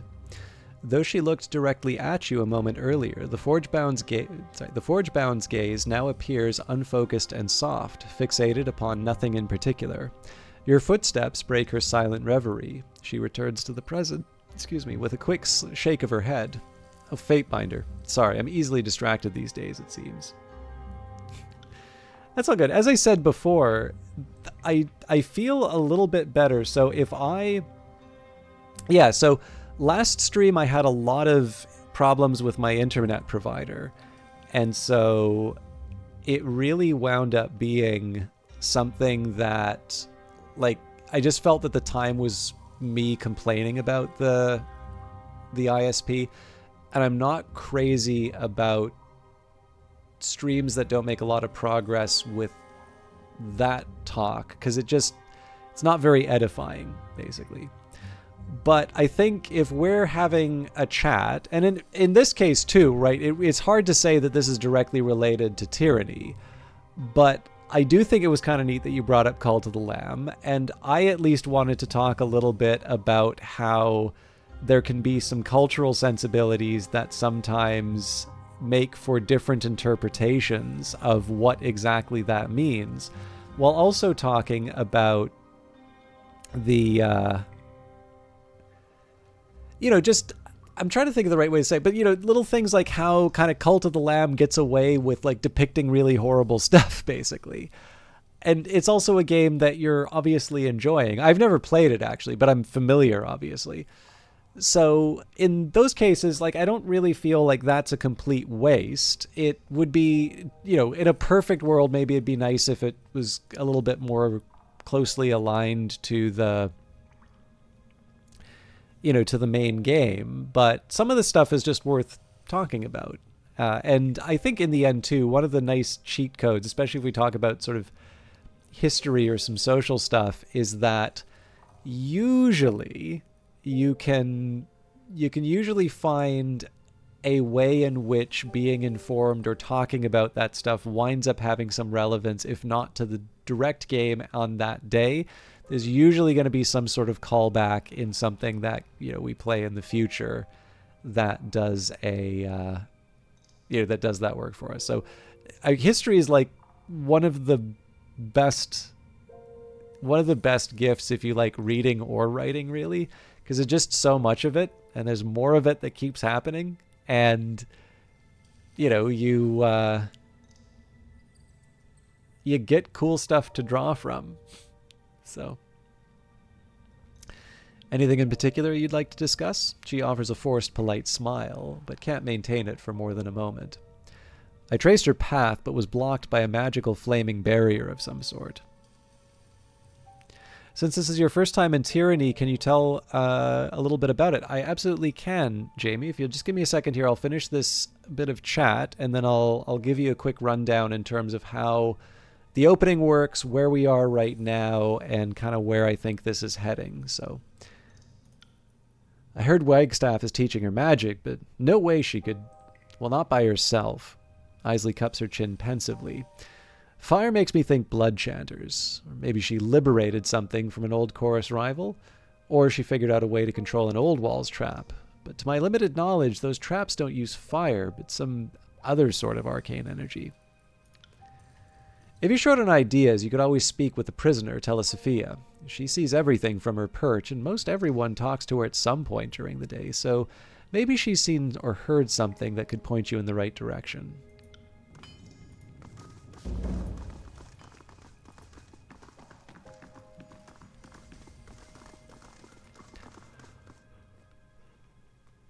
Back again. How's the day treating you? Sorry, I said I was going to explain Tyranny. So, basically, Jamie... Sorry. One more message.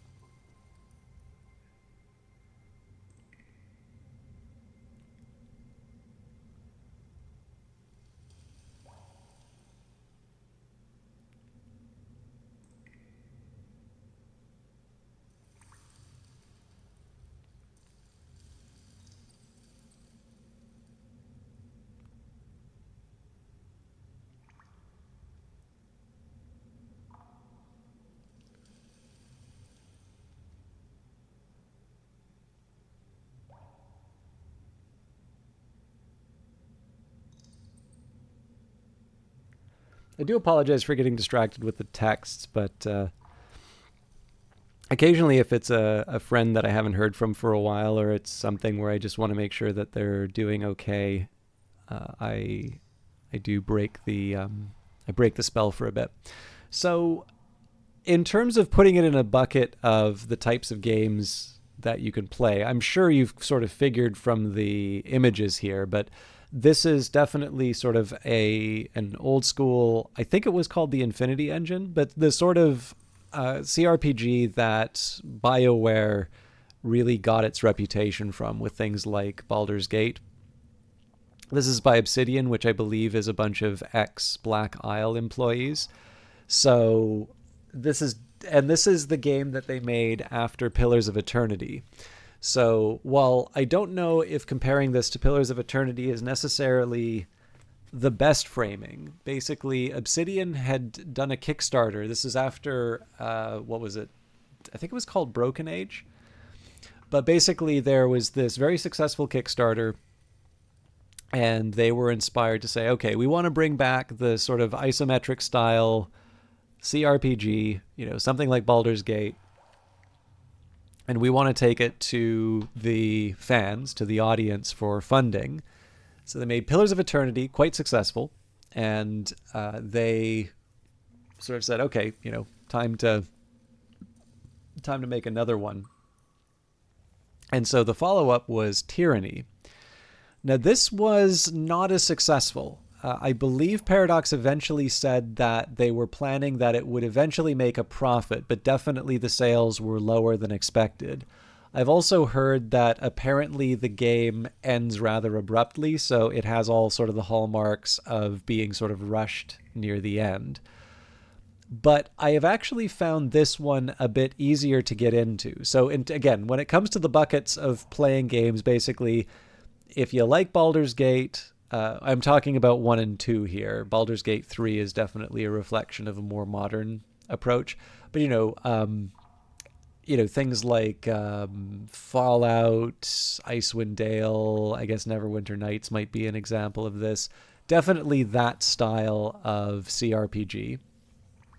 And in this one, you play a sort of a fate binder. It's almost like a Bronze Age Judge Dredd for the tyrant of the title, Kairos. And you are specifically an agent of the court who is responsible for making rulings and enforcing the law.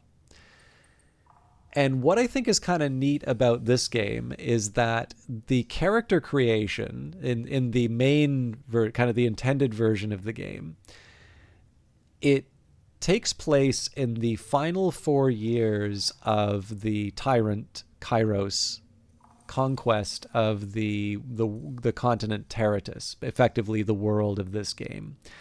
Now, some people may just know this directly from the name, but this definitely, to all appearances, Kairos seems to be sort of Cyrus, who established this Persian empire, and then Kairos is just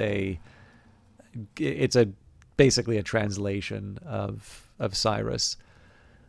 It's not directly, like, this doesn't fall directly into the trap of, like, here's a direct one-to-one mapping and we're giving, like, weird names to things. They have some, there's maybe a little bit of that, but not as much as other games that do this.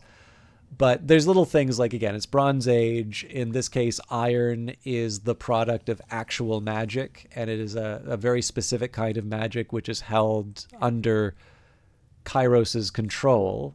And so you have sort of this interesting idea of advanced technology as being held through this group of magicians that is a source of strength. But yeah, the basic idea here is that the character creation will be the last 4 years of the conquest. It does have bearing on how people respond to you. And the main story of this game has been that one of the sources of power that Kairos has is their ability to declare edicts. So, something random, 2 of your favorite character names that you've created for RPGs in the past, Kairos and Mithras. It's kind of funny to hear varieties of those names as being historical. Yeah, I mean, this is the thing that's cool about history, right? Go back far enough, you're probably going to find something interesting that maps to stuff you think is cool. So, or that you've directly or indirectly invoked in your own stuff. So the edicts are Kairos's magic. Kairos is the only one who can declare an edict, but it is the Fatebinder. I'm not clear if it's just Fatebinders, but in this case, you as a Fatebinder will deliver the edict. Now, in the course of the conquest, you've delivered one already, but the game begins with you dealing with a rebellion, which has so far not been dealt with by 2 of Kairos's greatest generals. The edict that you declare effectively says, Kairos's armies will seize the region by this date, or all within this region will die. And you successfully you successfully accomplish the mission. You claim the region for Kairos, and at that same time, a just monumental structure, one of several that are found on the continent, seems to come to life, and you're sort of teleported to the top of it. And so the discovery here is that you have this special connection with these buildings, these spires. And over time, it's becoming apparent that as someone who has declared and solved, you are the first person to do both for the same edict, that may be tied to your control of the spires. So in this case here, there's a few interesting ideas. There's some suggestions in this that the edicts grow more powerful based off of people's belief in them, which is kind of an interesting idea when you think of, okay, so, you have this single ruler that rules by decree, and what gives them power is basically people's belief that they have power, which I think is an interesting idea about the nature of that government. I should maybe stress here that if you go back far enough in history, tyranny doesn't quite have the same connotations that it does today. So if you think of like Oedipus Tyrannus, very often that is translated to Oedipus the king. So Tyrannos has sort of implications in terms of legitimacy. So it'll maybe be someone who has seized power, but it's not necessarily someone who rules arbitrarily or is a bad ruler. Definitely there are negative connotations that emerge later. I think even within Greek, or at least some Greek thinkers. But in this case here, I think, Tyranny is a modern game, and it's pretty clear that the good guys haven't won. They do play around with some of the ambiguity about it, though. So there is gender inequality in the regions that you conquer. So the traditions of the tiers, which are sort of the final area that you conquer, their traditions are that men go out to sea, right? They can own ships, and they're the adventuring types. But women, as the more stable sort of maintainers, they're the only ones who can own property. They're the only ones who can have like a home or land. And it's not necessarily that men are stripped of those possessions when they have them, but just the way that the inheritance works is that the tendency is to be divided between men and women. Whereas what Kairos introduces is equality, right, between the sexes. So, there are some interesting ideas in terms of like I'd still say it's quite. I mean, you have the options of crucifixion, and there's definitely actions of cruelty, and there's definitely some things that I would be uncomfortable with if I was asked to do them. So I'm not at all trying to suggest that Kairos's peace is like an obviously good thing, but it's not all mustache twisting either. And in fact, you can be a very arbitrary enforcer of the law. Like, you can take bribes, but there are consequences for doing that. So yeah, I think it's a really interesting setting. The one thing I will say is that, and I think for CRPGs like this, I do struggle with the combat. I've gotten better at it, but it's not the sort of thing where I say I'm really, really happy that the combat works this way in the game. But overall, I'm really happy that I've put some more time into it, because I'm definitely enjoying it. I think the story is interesting, and right now we are in the DLC for the game called Bastard's Wound. So this is a sort of a lawless settlement that exists after a kind of a, not exactly a supernatural, well, I guess the Archons are supernatural, but basically a figure of great power has sort of opened up this this breach in an ancient structure known as the Old Walls. And there's this community that's living inside of it, sort of relying on not being detected to keep from the laws from being enforced, rather than actually working. So yeah, when you say it sounds like the kind of game you could play for 200 hours, I definitely have been enjoying my time in it, but I do just need to be clear that people have expressed some displeasure at the ending. So I don't know, I'd like to see what it's like at the end before I too enthusiastically recommend it. But I've definitely enjoyed the journey so far. And I should maybe ask Jamie before I move on with the dialogue, are you someone who normally likes playing some of these CRPGs? So like, do you enjoy the ones that I mentioned before? So Planescape Torment, Baldur's Gate 1 and 2, Fallout 1 and 2. I'm trying to think of some of the other examples. Icewind Dale. And then I think there have been a couple of modern games that have taken the mantle. So Pillars of Eternity was the big one, but I think Owlcat's games have started to go down this path too. So I'm thinking of things like Pathfinder or Warhammer 40k Rogue Trader.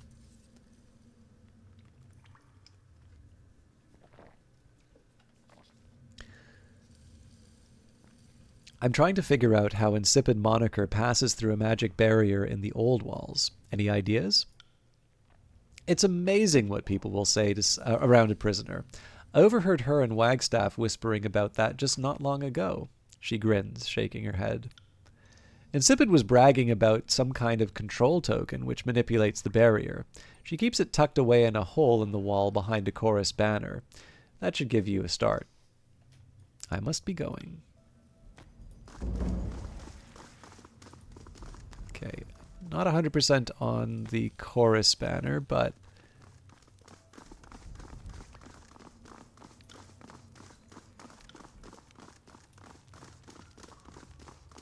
Can't do that. I played Baldur's Gate mostly, but I've been thinking about trying IRL D&D. Oh, you haven't played it before. I've played one session of it. Doesn't look like much. This place beats a lot of the contracts I've taken. Oh, Fatebinder. I always just struggle to find a group to be. What's my character like? So I've gone for a character who is very good at lore, and so sort of magic casting, but I've also gone for sort of light armor, double-handed weapon, so very heavy on the damage dealing. And in terms of personality, definitely someone who is quite by the book, but is willing to have an expansive conception of the law and trying to do it so that the law is not necessarily applied to someone's advantage, but, you know, is flexible enough to sort of allow for like, I guess the difference between law and justice. So in this case, you know, where it seems like the disfavored are about to just rob someone or to like take the possessions from someone, you know, because trade is forbidden and these are, you know, bad objects or whatever. I was like, okay, well, you know, the merchant's goods are forfeit, but we're going to distribute them among the. So like when the merchant is like, well, so, you know, I have to be able to sell this. People need them. You know, the answer is like, okay, that's fine. If people need them, then we'll distribute them for free. You know, you knew it was wrong. And this usually just pisses everyone off, but where I can, I've tried to play a character that demonstrates a very deep and nuanced understanding of the law. All right, the path is blocked by a magical barrier of fire. All right, we've done that. Use the talisman. Use the talisman to bring down the barrier of fire. You didn't see nothing.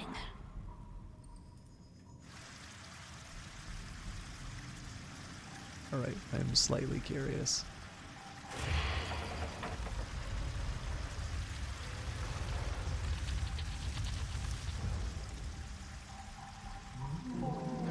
I've heard rumors of blood chanters doing this sort of torture, but you assume nobody could actually bring themselves.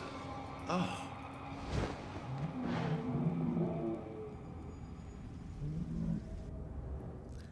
The fetid stenches of blood and feces assault you as you step into the chamber. Excitement in her eyes, insipid moniker struts around the blood-caked room, issuing commands energetically. No. Don't keep cutting that mongrel at the same spot. The scars will get knotted and tough, and will lose the bleeding site. Put a bucket by his ribs and slice horizontally. She turns to you with momentary disbelief. Oh, yeah, so Jamie, one thing you can't, like, so in one sense, you are enforcing the law in this regime, which is won through conquest. So, like, I don't know, like, I'm North American, right? So I'd be like, this would be like being a police officer or like a state security, you know, representative in the People's Republic of China, right? You know, this is my lot. This is what I found myself in. You know, it would be very hard from my perspective to say I'm a good guy in that context. However, the game gives you enough options. I believe there are actually sort of rebellion options where you join the resistance, as well as anarchy options where you're like, I'm not following any of you guys. So in this case, I believe there is a sort of, you know, noble agent route available to you in this. Although obviously, I mean, there's two things that you need to reconcile with, which is number one, your actions during the conquest, which I believe that conquest will always have you participating in the final conquest of the tiers, which means you are. Oh, you're talking about D&D. Gotcha. Yeah. Well, see, this is the thing, right? Like, I sort of feel that you at the very least need to deal with your character's past as a soldier in a conquering army. But on the other hand, once you have the actions in the main game, you definitely have options in terms of who you help and how much suffering you inflict. And that can sometimes mean just outright defying your orders, for better or worse. But yeah, in the case of... I have noticed I've gotten to be a little bit of a softie. I definitely, when it comes to BioWare-style games, for instance, I tend to use the Paragon options. I actually tend to find them slightly more interesting just because I think if it's like, I'm just going to be a badass every note, it's a one-note character. And I feel that there's slightly more interesting things that I can do. But I don't know. We'll see. There's also ways to do interesting kind of anti-heroes. Fuck. And this had been such a good day, too. Her hands moved quickly to rest upon the weapons hanging from her belt. Care to explain what's going on? You weren't meant to see this. We're collecting donations from these generous beastmen. Wagstaff needs beastman blood. Lots of it. You think these tainted waters cleanse themselves? He said we'd die without it. I intend to deliver. She wipes her stained hands with a grubby rag. Donations. These don't seem like willing volunteers. Yeah, well, maybe relying strictly on the charity of beasts wasn't enough anymore. If beastman blood donations worked in the past, what changed? Reef Talon used to heal her kith after they donated, so they could give more at a time, pretty much all she was good for. After she left, our beastmen couldn't donate as much without getting too weak to hunt. Our reserves ran low, and Wagstaff needed more. That's where I came in. Your solution was to create a blood farm? Were there no other options? You're Fatebinder. I know you've seen and tolerated worse. We don't kill any of the creatures, and we gather only enough blood to keep the settlement going. I'd call that restraint on my part. You seem to enjoy your work. This settlement would have run its course without me. No shame in taking a little pride in one's duty. She narrows her eyes, challenging you to claim otherwise. Long as good people down here get their water, they don't need to know what I'm doing to fill their bellies. Explain why I should allow this. No dancing about it. Someone's going to suffer. Only a question of whether it's men and women or beasts. No need for everyone to go down with the ship.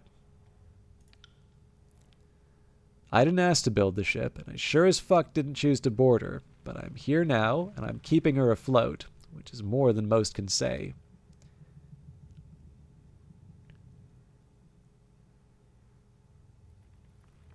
I don't want to kill you, but I can't let this atrocity continue. Make your choice, Fatebinder. We've already made ours. She rests her hands upon her belt, mere inches from her weapons. So the thing here is that under the laws, the Beastmen aren't really a special class, but the point here is that this is almost... Are any of you familiar with... let me just find the exact name of this.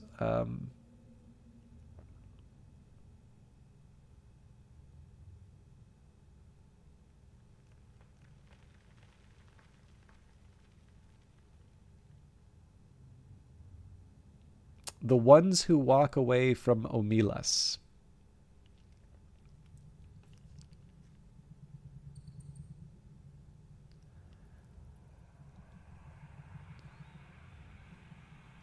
But this is a similar situation to that, and in fact, it's like kind of the original decision in this to go through Bastard's Wound and knowing that it's a settlement inside the old walls. Like, this is, to me, this is one of the affirmations of Kairos's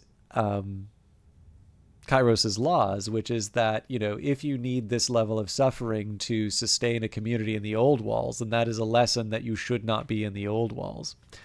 So yeah, the ones who walk away from Omilas, the basic idea here, this was apparently written in response to Ursula Le Guin's hearing about utilitarianism. And the idea here is there's this sort of utopian city but the condition is that there is this little child who is just kept in, abject poverty, like profound suffering. And that is what makes Amilas work. That essentially the great secret of this utopia is that all of the pain and hardship of the community is just placed on this one undeserving individual. And so this is, again, the idea of sort of almost attacking consequentialism, utilitarianism, where, the ones who walk away from Amilas are the ones who, upon learning this, cannot bring themselves to live under such a system. And so, yeah, it's a similar idea here where, even though I realize that there is a bit of, maybe a bit of chauvinism here in terms of the humans over beasts, I don't see how the settlement should continue under these conditions. So enough of this. Your life is forfeit. Just like old times, boys. Whoever kills the Fatebinder gets a week of my water rations. Drawing a blade from her belt, insipid Moniker rushes at you with a feral cry. Alright, so you get to see some combat here. So we'll let Barrick take point.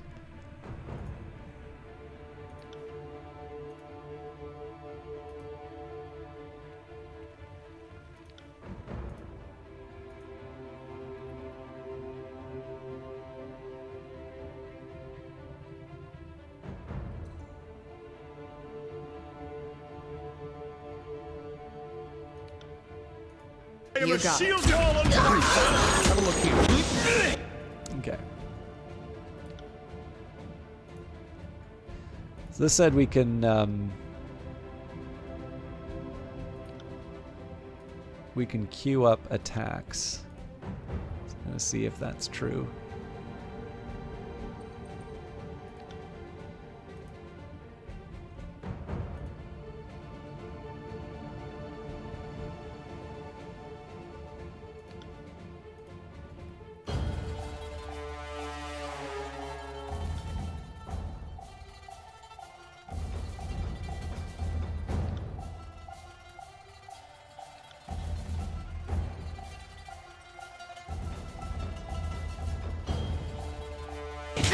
Do it, you and me.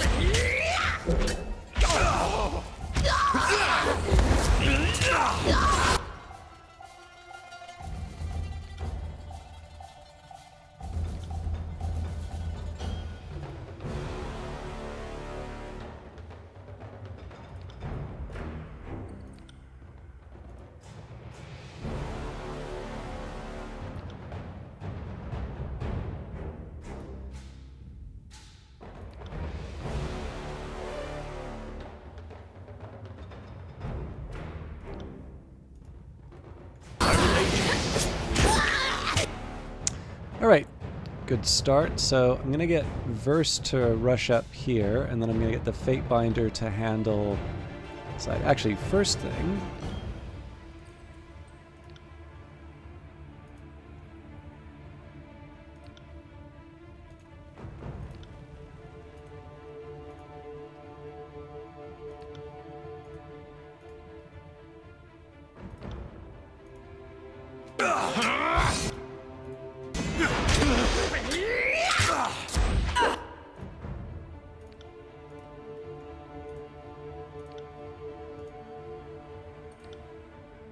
On it. Okay, that's good. I'm going to taunt all these figures.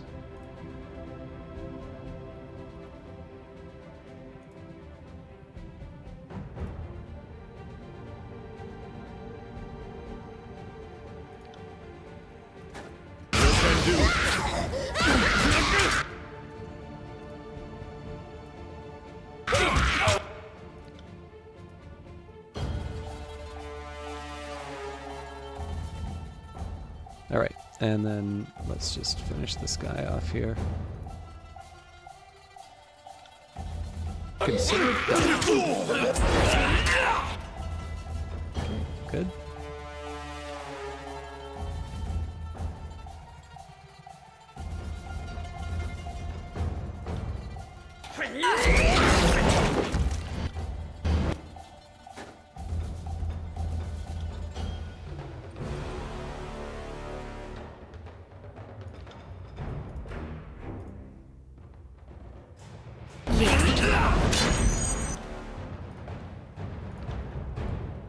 Okay. Not a problem, boss.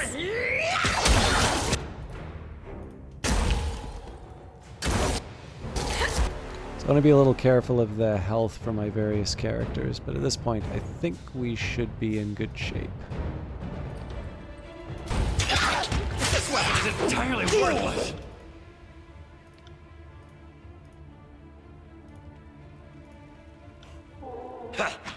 Pity you won't enjoy this as much as I do. Okay, everybody can just pile on here.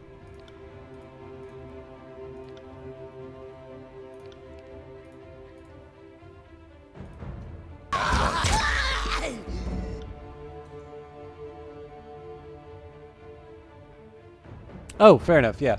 No, Ursula Le Guin is definitely one... that was actually one where the Weather Factory developers, the people who make Book of Hours and Cultist Simulator, recommend her very strongly. And I did pick up the Earthsea books while I was in the UK, which I've never read before.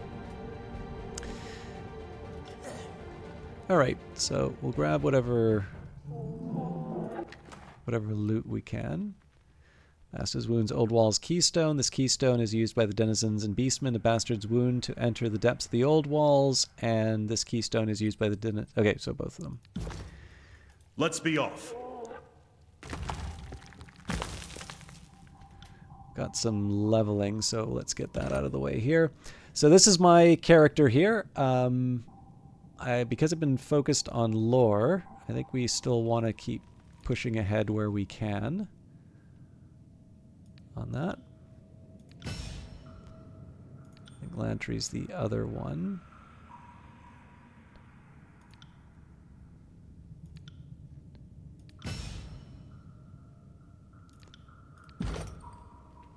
Now, I kind of went down the power route, but in this case I'm going to be putting more points into leadership. So Bandolier, party gains 2 additional quick item slots and consumables used in combat are more effective. I haven't really been using any of those, so I'm not going to go ahead with that. Abundant Arms, the party gains use of 1 additional weapon set and can switch weapons in combat with a lower recovery penalty. Again, not something we've used, so we'll see what's available in the next tier. Refuse Pain. Generate an aura of will that removes a harmful effect from you and each ally every few seconds. 2 Arms adds defensive bonus to you and nearby party members when the thrust ability is used. Now I've used thrust already. And then Will of Command, use your commanding will to inspire allies, boosting the damage of you and your party for a short time. So in this case I think I'm going to do to Arms, just because that helps double down on something that I'm already using reasonably effectively. And then for Lantry, we've done Voice of Ages. Lantry gains hit precision and the ability to decipher ancient languages, a useful skill for discovering new magics during travel. So I might do Lore Master if there isn't an option for additional languages. So Arcane Judgment empowers Watcher's Judgment to strike foes near the target with an arcane attack. Enemies will have endurance, will, and magic defenses reduced. And Wary Gaze, gain a passive bonus to subterfuge and dodge checks. Mage Slayer, Frozen, Lore Master, Learned Instructor.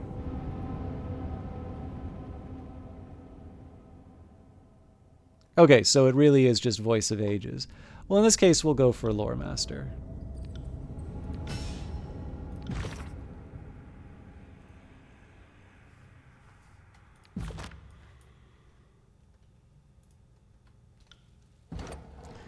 Woundkin are all bound and unable to move, so either kill them or free them. In this case, we'll free them.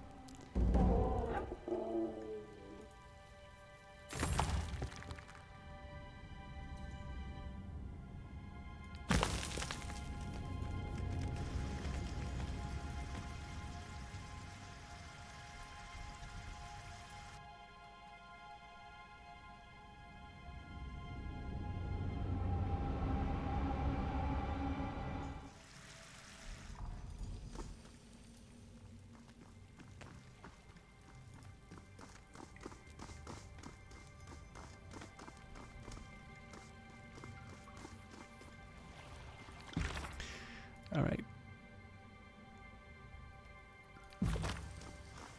So, one of the reasons I wanted to do this was, I imagine this is the reason why the beast women are dying.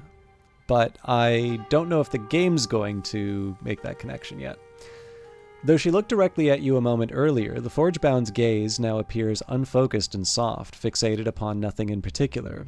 Your footsteps break her silent reverie. She returns to the present with a quick shake of her head. Oh, Fatebinder. Sorry, I'm easily distracted these days, it seems. Anything in particular you'd like to discuss? She offers a forced, polite smile, but can't maintain it for more than a moment. I was able to follow Insipid Moniker. What did you learn? Isley ceases her idle handiwork of polishing flint and looks at you with her undivided attention. She has a beastman prison of some sort. It's used to siphon the blood from her captured victims. What, like a blood farm? She couldn't do that without Wagstaff's blessing. Isley stares at you, a mouth agape. It's over. Insipid Moniker is dead, and the captive beastmen have been released. Thank you, Fatebinder. I can't believe one of our own would do this, even one as depraved as Insipid Moniker. And to think I almost didn't mention this to you. She smiles, visibly relieved by the turn of events. I've troubled you enough. Thank you again.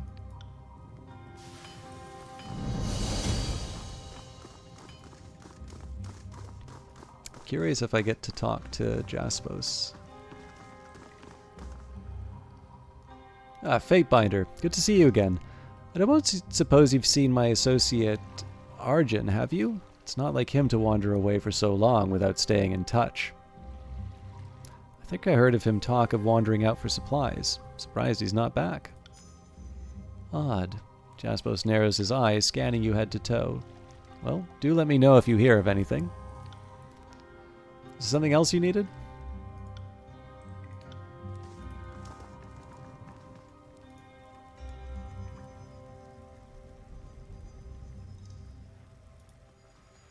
I don't know if Telesofia is going to have anything else to say about this.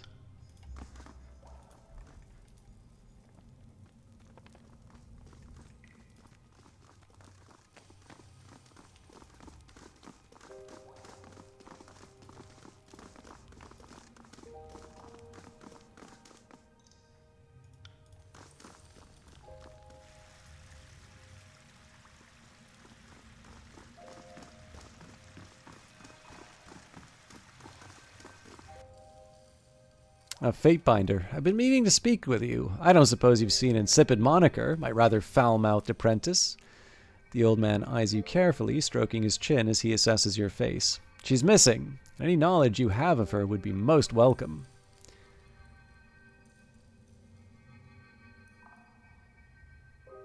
Apologies, I don't know where she is. He looks your face over carefully, hunting for signs of deceit on your face, but unable to see through your practiced nonchalance.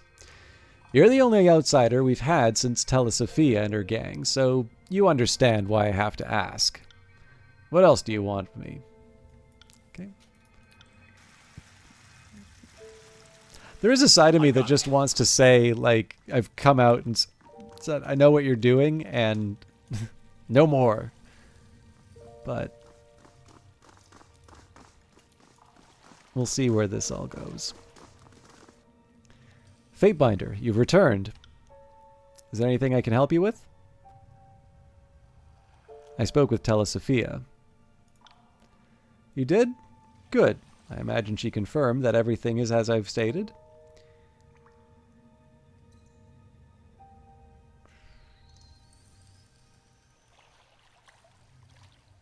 Telesofia can't explain why the strongest beastmen have been dying. The only explanation is that they have been deliberately hunted by someone from the wound. That's...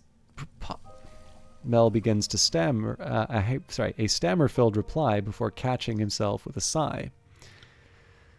Now, evasion at this point would be preposterous. You have a keen mind for sniffing out connections between events. Well suited for sagely endeavors, actually. You're right, someone is killing beastmen, and it's Tonvi's.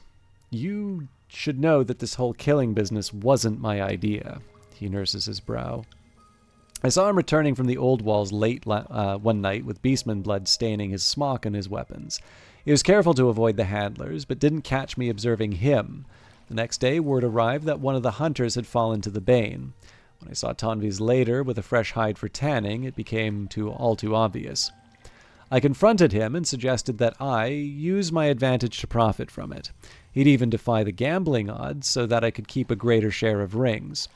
I agreed more out of fright than anything else. Tonvis is a skilled hunter, after all. If he could take down a beastman, he could easily silence me. I do know of his most recent plans. He produces a pen and parchment and hastily draws a map to a specific location in the old wall's depths. There, that's where Tonvis lures his victims, where he doubtlessly killed another beastman recently. If you go and inspect any bodies, I'm sure you'll find proof of his involvement. You should hurry before the other beastmen find it and remove all evidence in their cleansing ritual. What do you mean by cleansing ritual?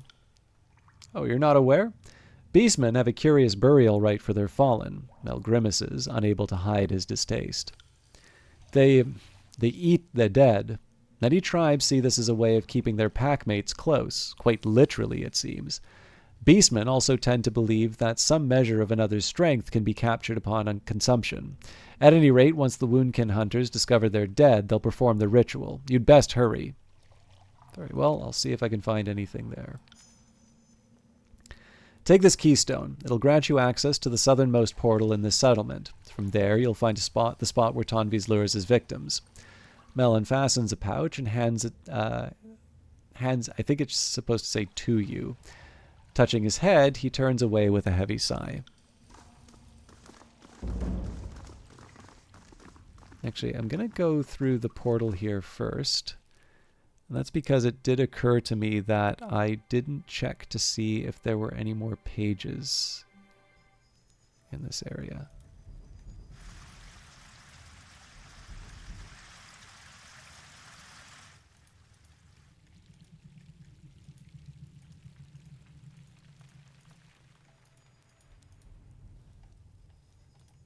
Okay.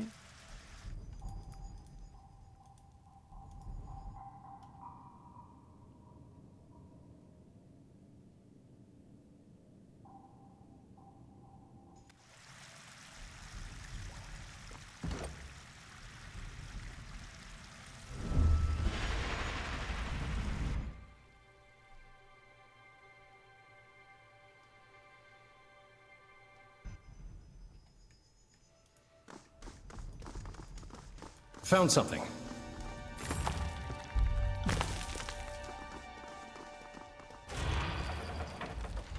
I'll be your shadow.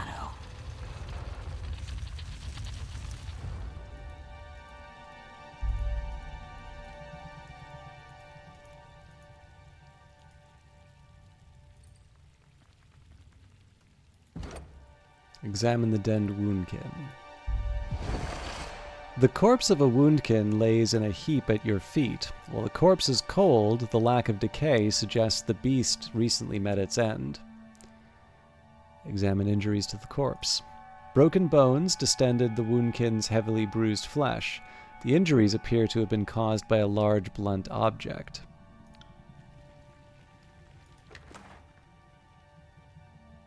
Forge-bound armor fragment. A small piece of blood-spattered forge-bound armor. It appears to have been ripped off by beastman claws.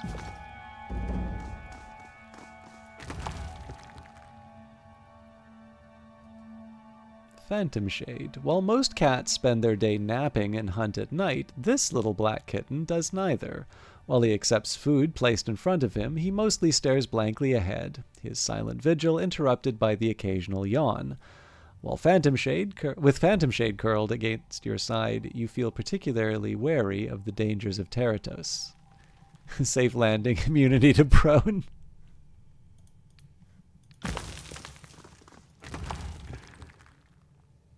Iron Great Axe looks pretty tempting.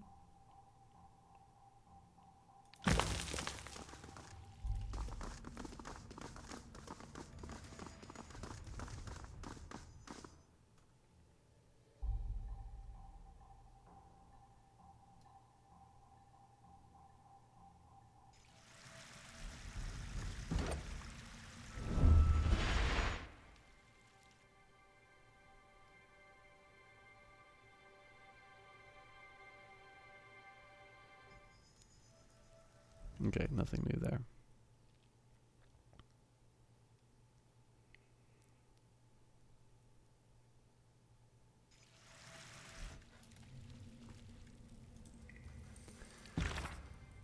You've discovered evidence that a forge-bound smith is responsible for the dead beastman. Mel implicated Tonvis when you spoke to him earlier.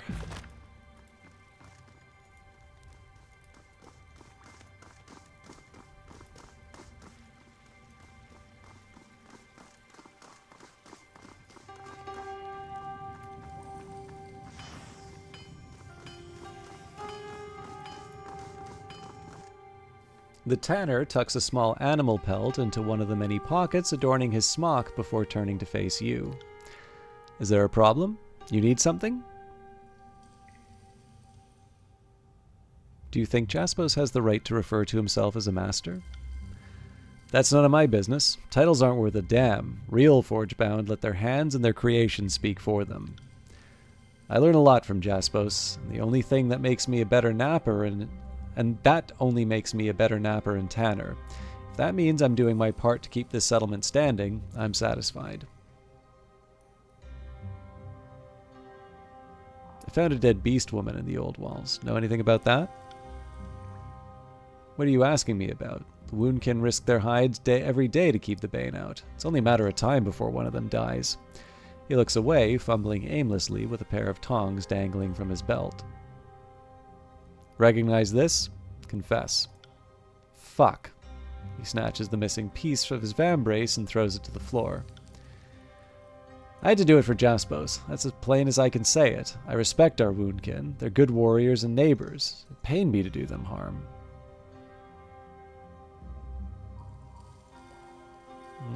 Why would Jaspos make you kill Beastman? He needs Beastman bone for his sieves. Without it, we'd all catch withering rot from his water.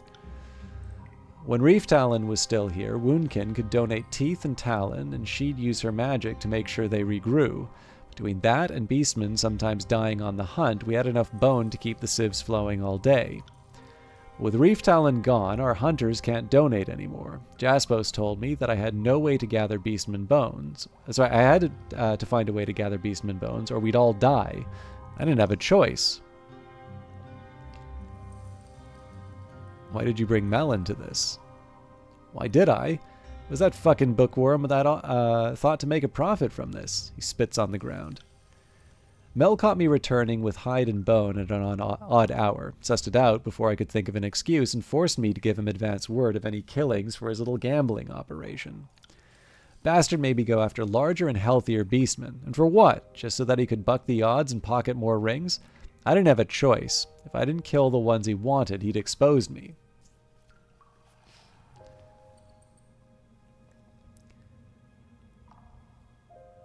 So Mel did cheat the other gamblers. I don't know what he told those gambling idiots. I'll just say this. Does he strike you as a particularly honest fellow? I wouldn't trust him. Do you truly believe this is the way to keep Bastard's Wound going?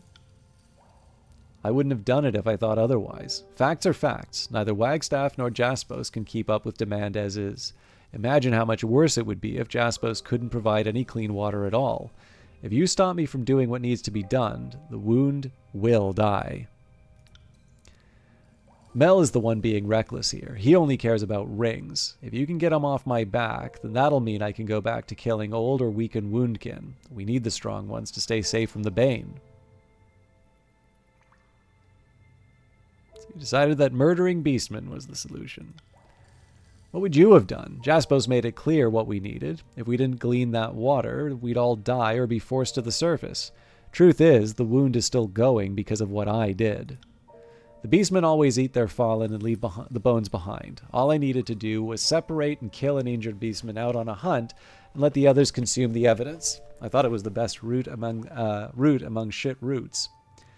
Sounds like Mel wasn't fully forthcoming. I'll need to speak with him before settling this matter. You will? Figured just take my head and be done with it. His lips come together to form a faint smile. Tonvi's eyes suddenly widen in alarm as he takes an instinctive step backwards. No. Mel's the crafty one. He's held the murders over my head since he found out. Threatened to reveal what I've done to everyone. He'll have half the wound up in arms over me.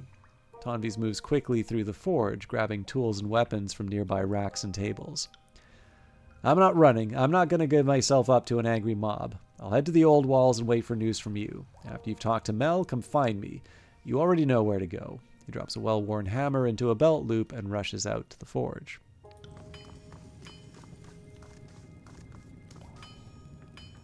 On it.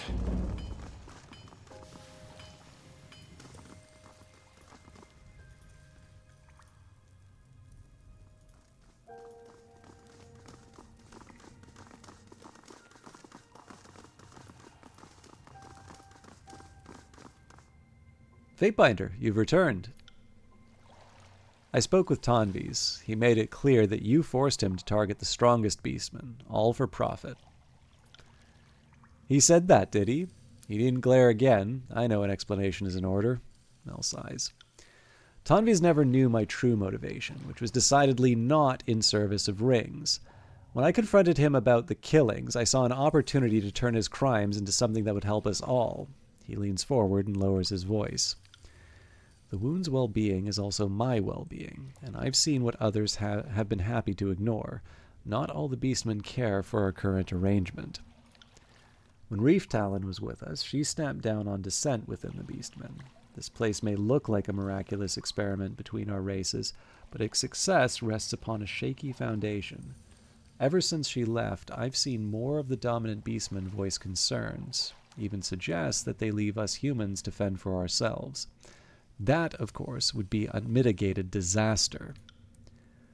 I told Tonvis that I'd keep his secret so long as I dictated which beastmen he could kill. Not surprisingly, the noisiest woundkin were often the toughest, but that was purely a coincidence. These killings have kept the settlement going. I took no pleasure in it. I gained a few rings in the process was entirely incidental.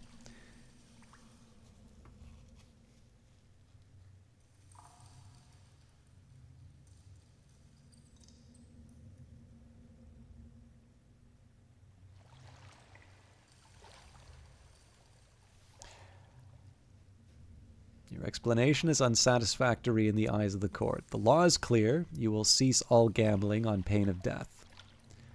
Of course, Fatebinder, you're right. This has gone on far too long. A misguided attempt to ease the tensions of daily life here, I suppose. He spins a quill nervously in one hand.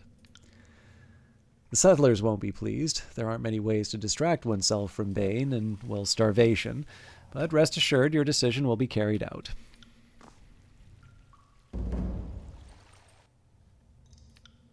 I wanted to know if you needed assistance with anything.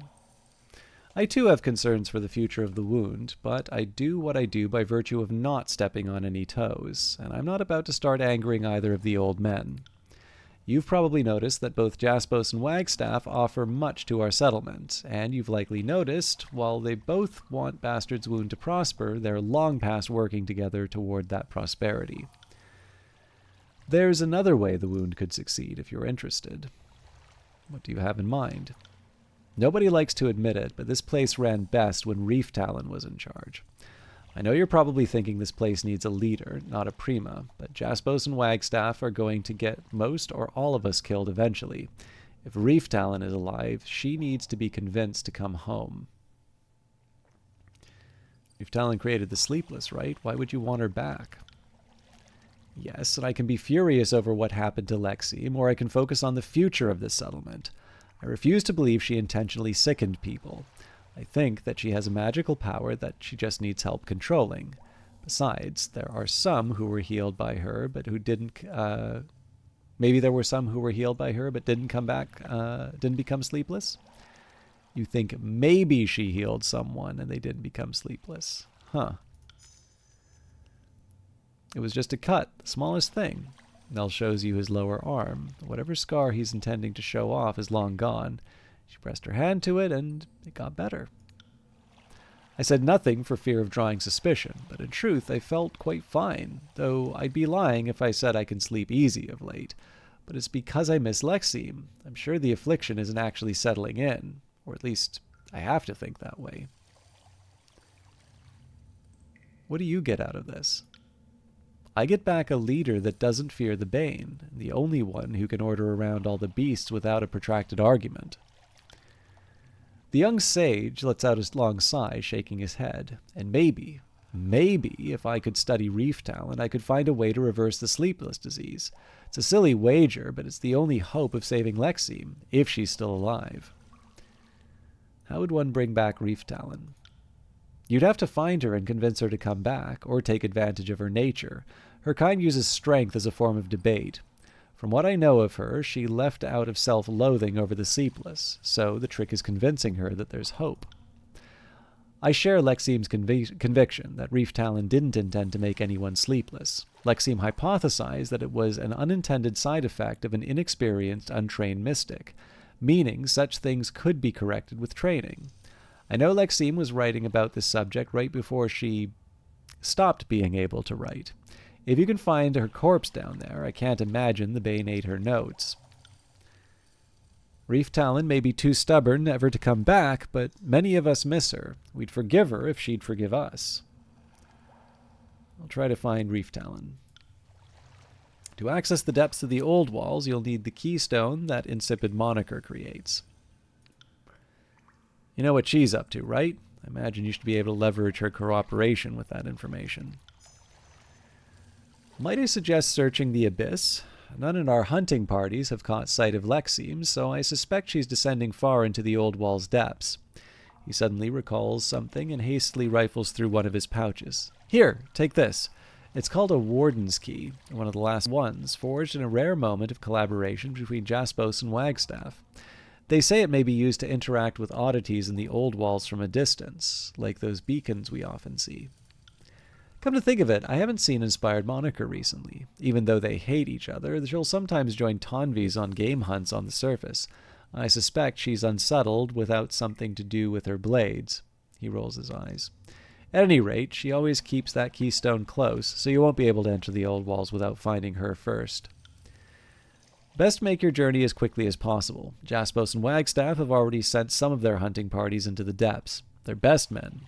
I'd say hard looks among them all. Can't be for any good purpose. My bet is that they're looking for Reef Talon, and not for a cordial conversation.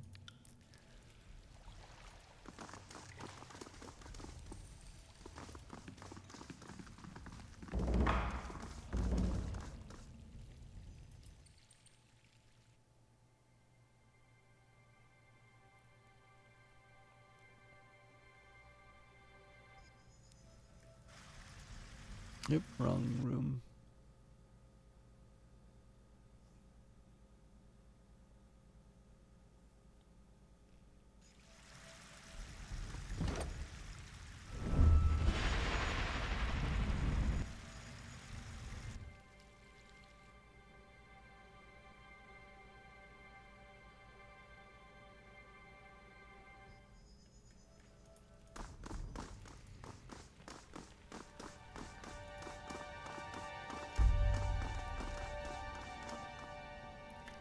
There you are. I assume Mel didn't convince you didn't convince all the wound to hang me. Tonvis shifts uncomfortably and averts his gaze from the dead beast woman.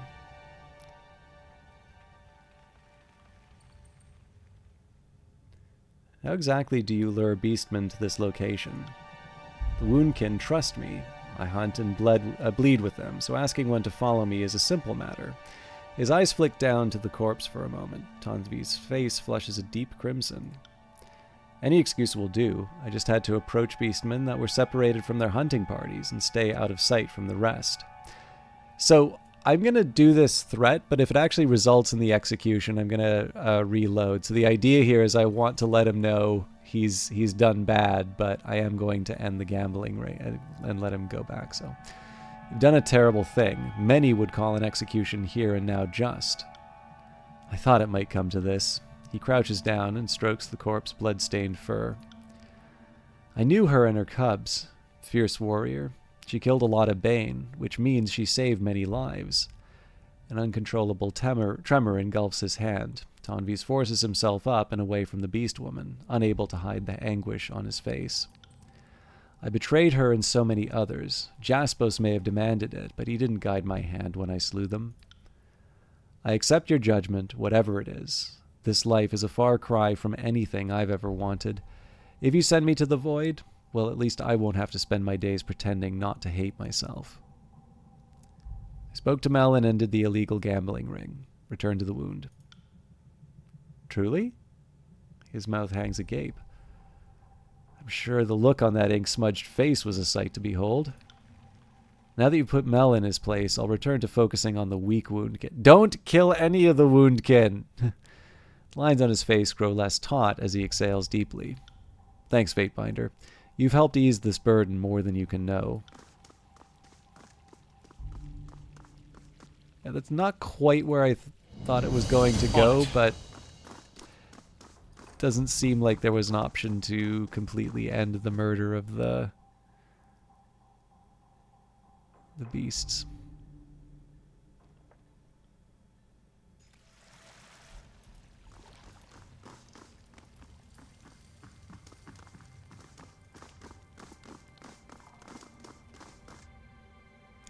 I looked into the matter with Mel. You did? So my suspicions bear fruit. I'll admit, I second-guess myself on most things these days. Gambling is illegal by Kairos law. I prohibited it in the settlement. Bit of a blunt solution for my tastes, but I'm no Fatebinder. At least Mel can't take advantage of our idleness anymore. He considers the news while sighing through pursed lips. It's better this way. Thanks for the help, Fatebinder. This cripple will just have to find other ways to entertain himself. Must be going. Okay, so I think we'll probably end it here. We've got a few others. So Trial of the Archon, Extinguishing the Flames, those we're not going to touch at all. Seats of Power, likewise. So I do want to continue with Truth and Reconciliation, but I don't seem to have had any areas that actually have the next fragments.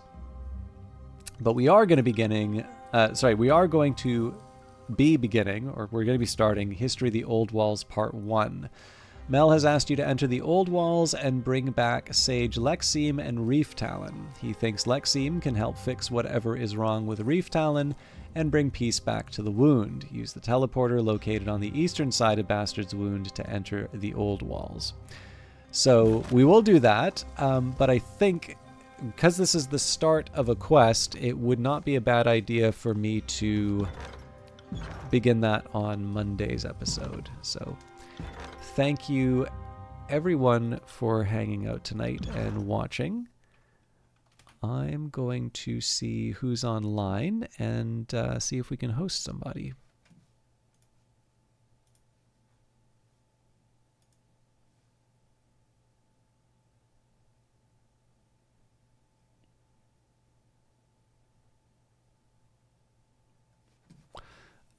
W. Shand is streaming on his W. Shandless streamer channel, so we will do that. I have no idea what the difference is between W. Shand and W. Shandless, but I will leave you all in his capable hands.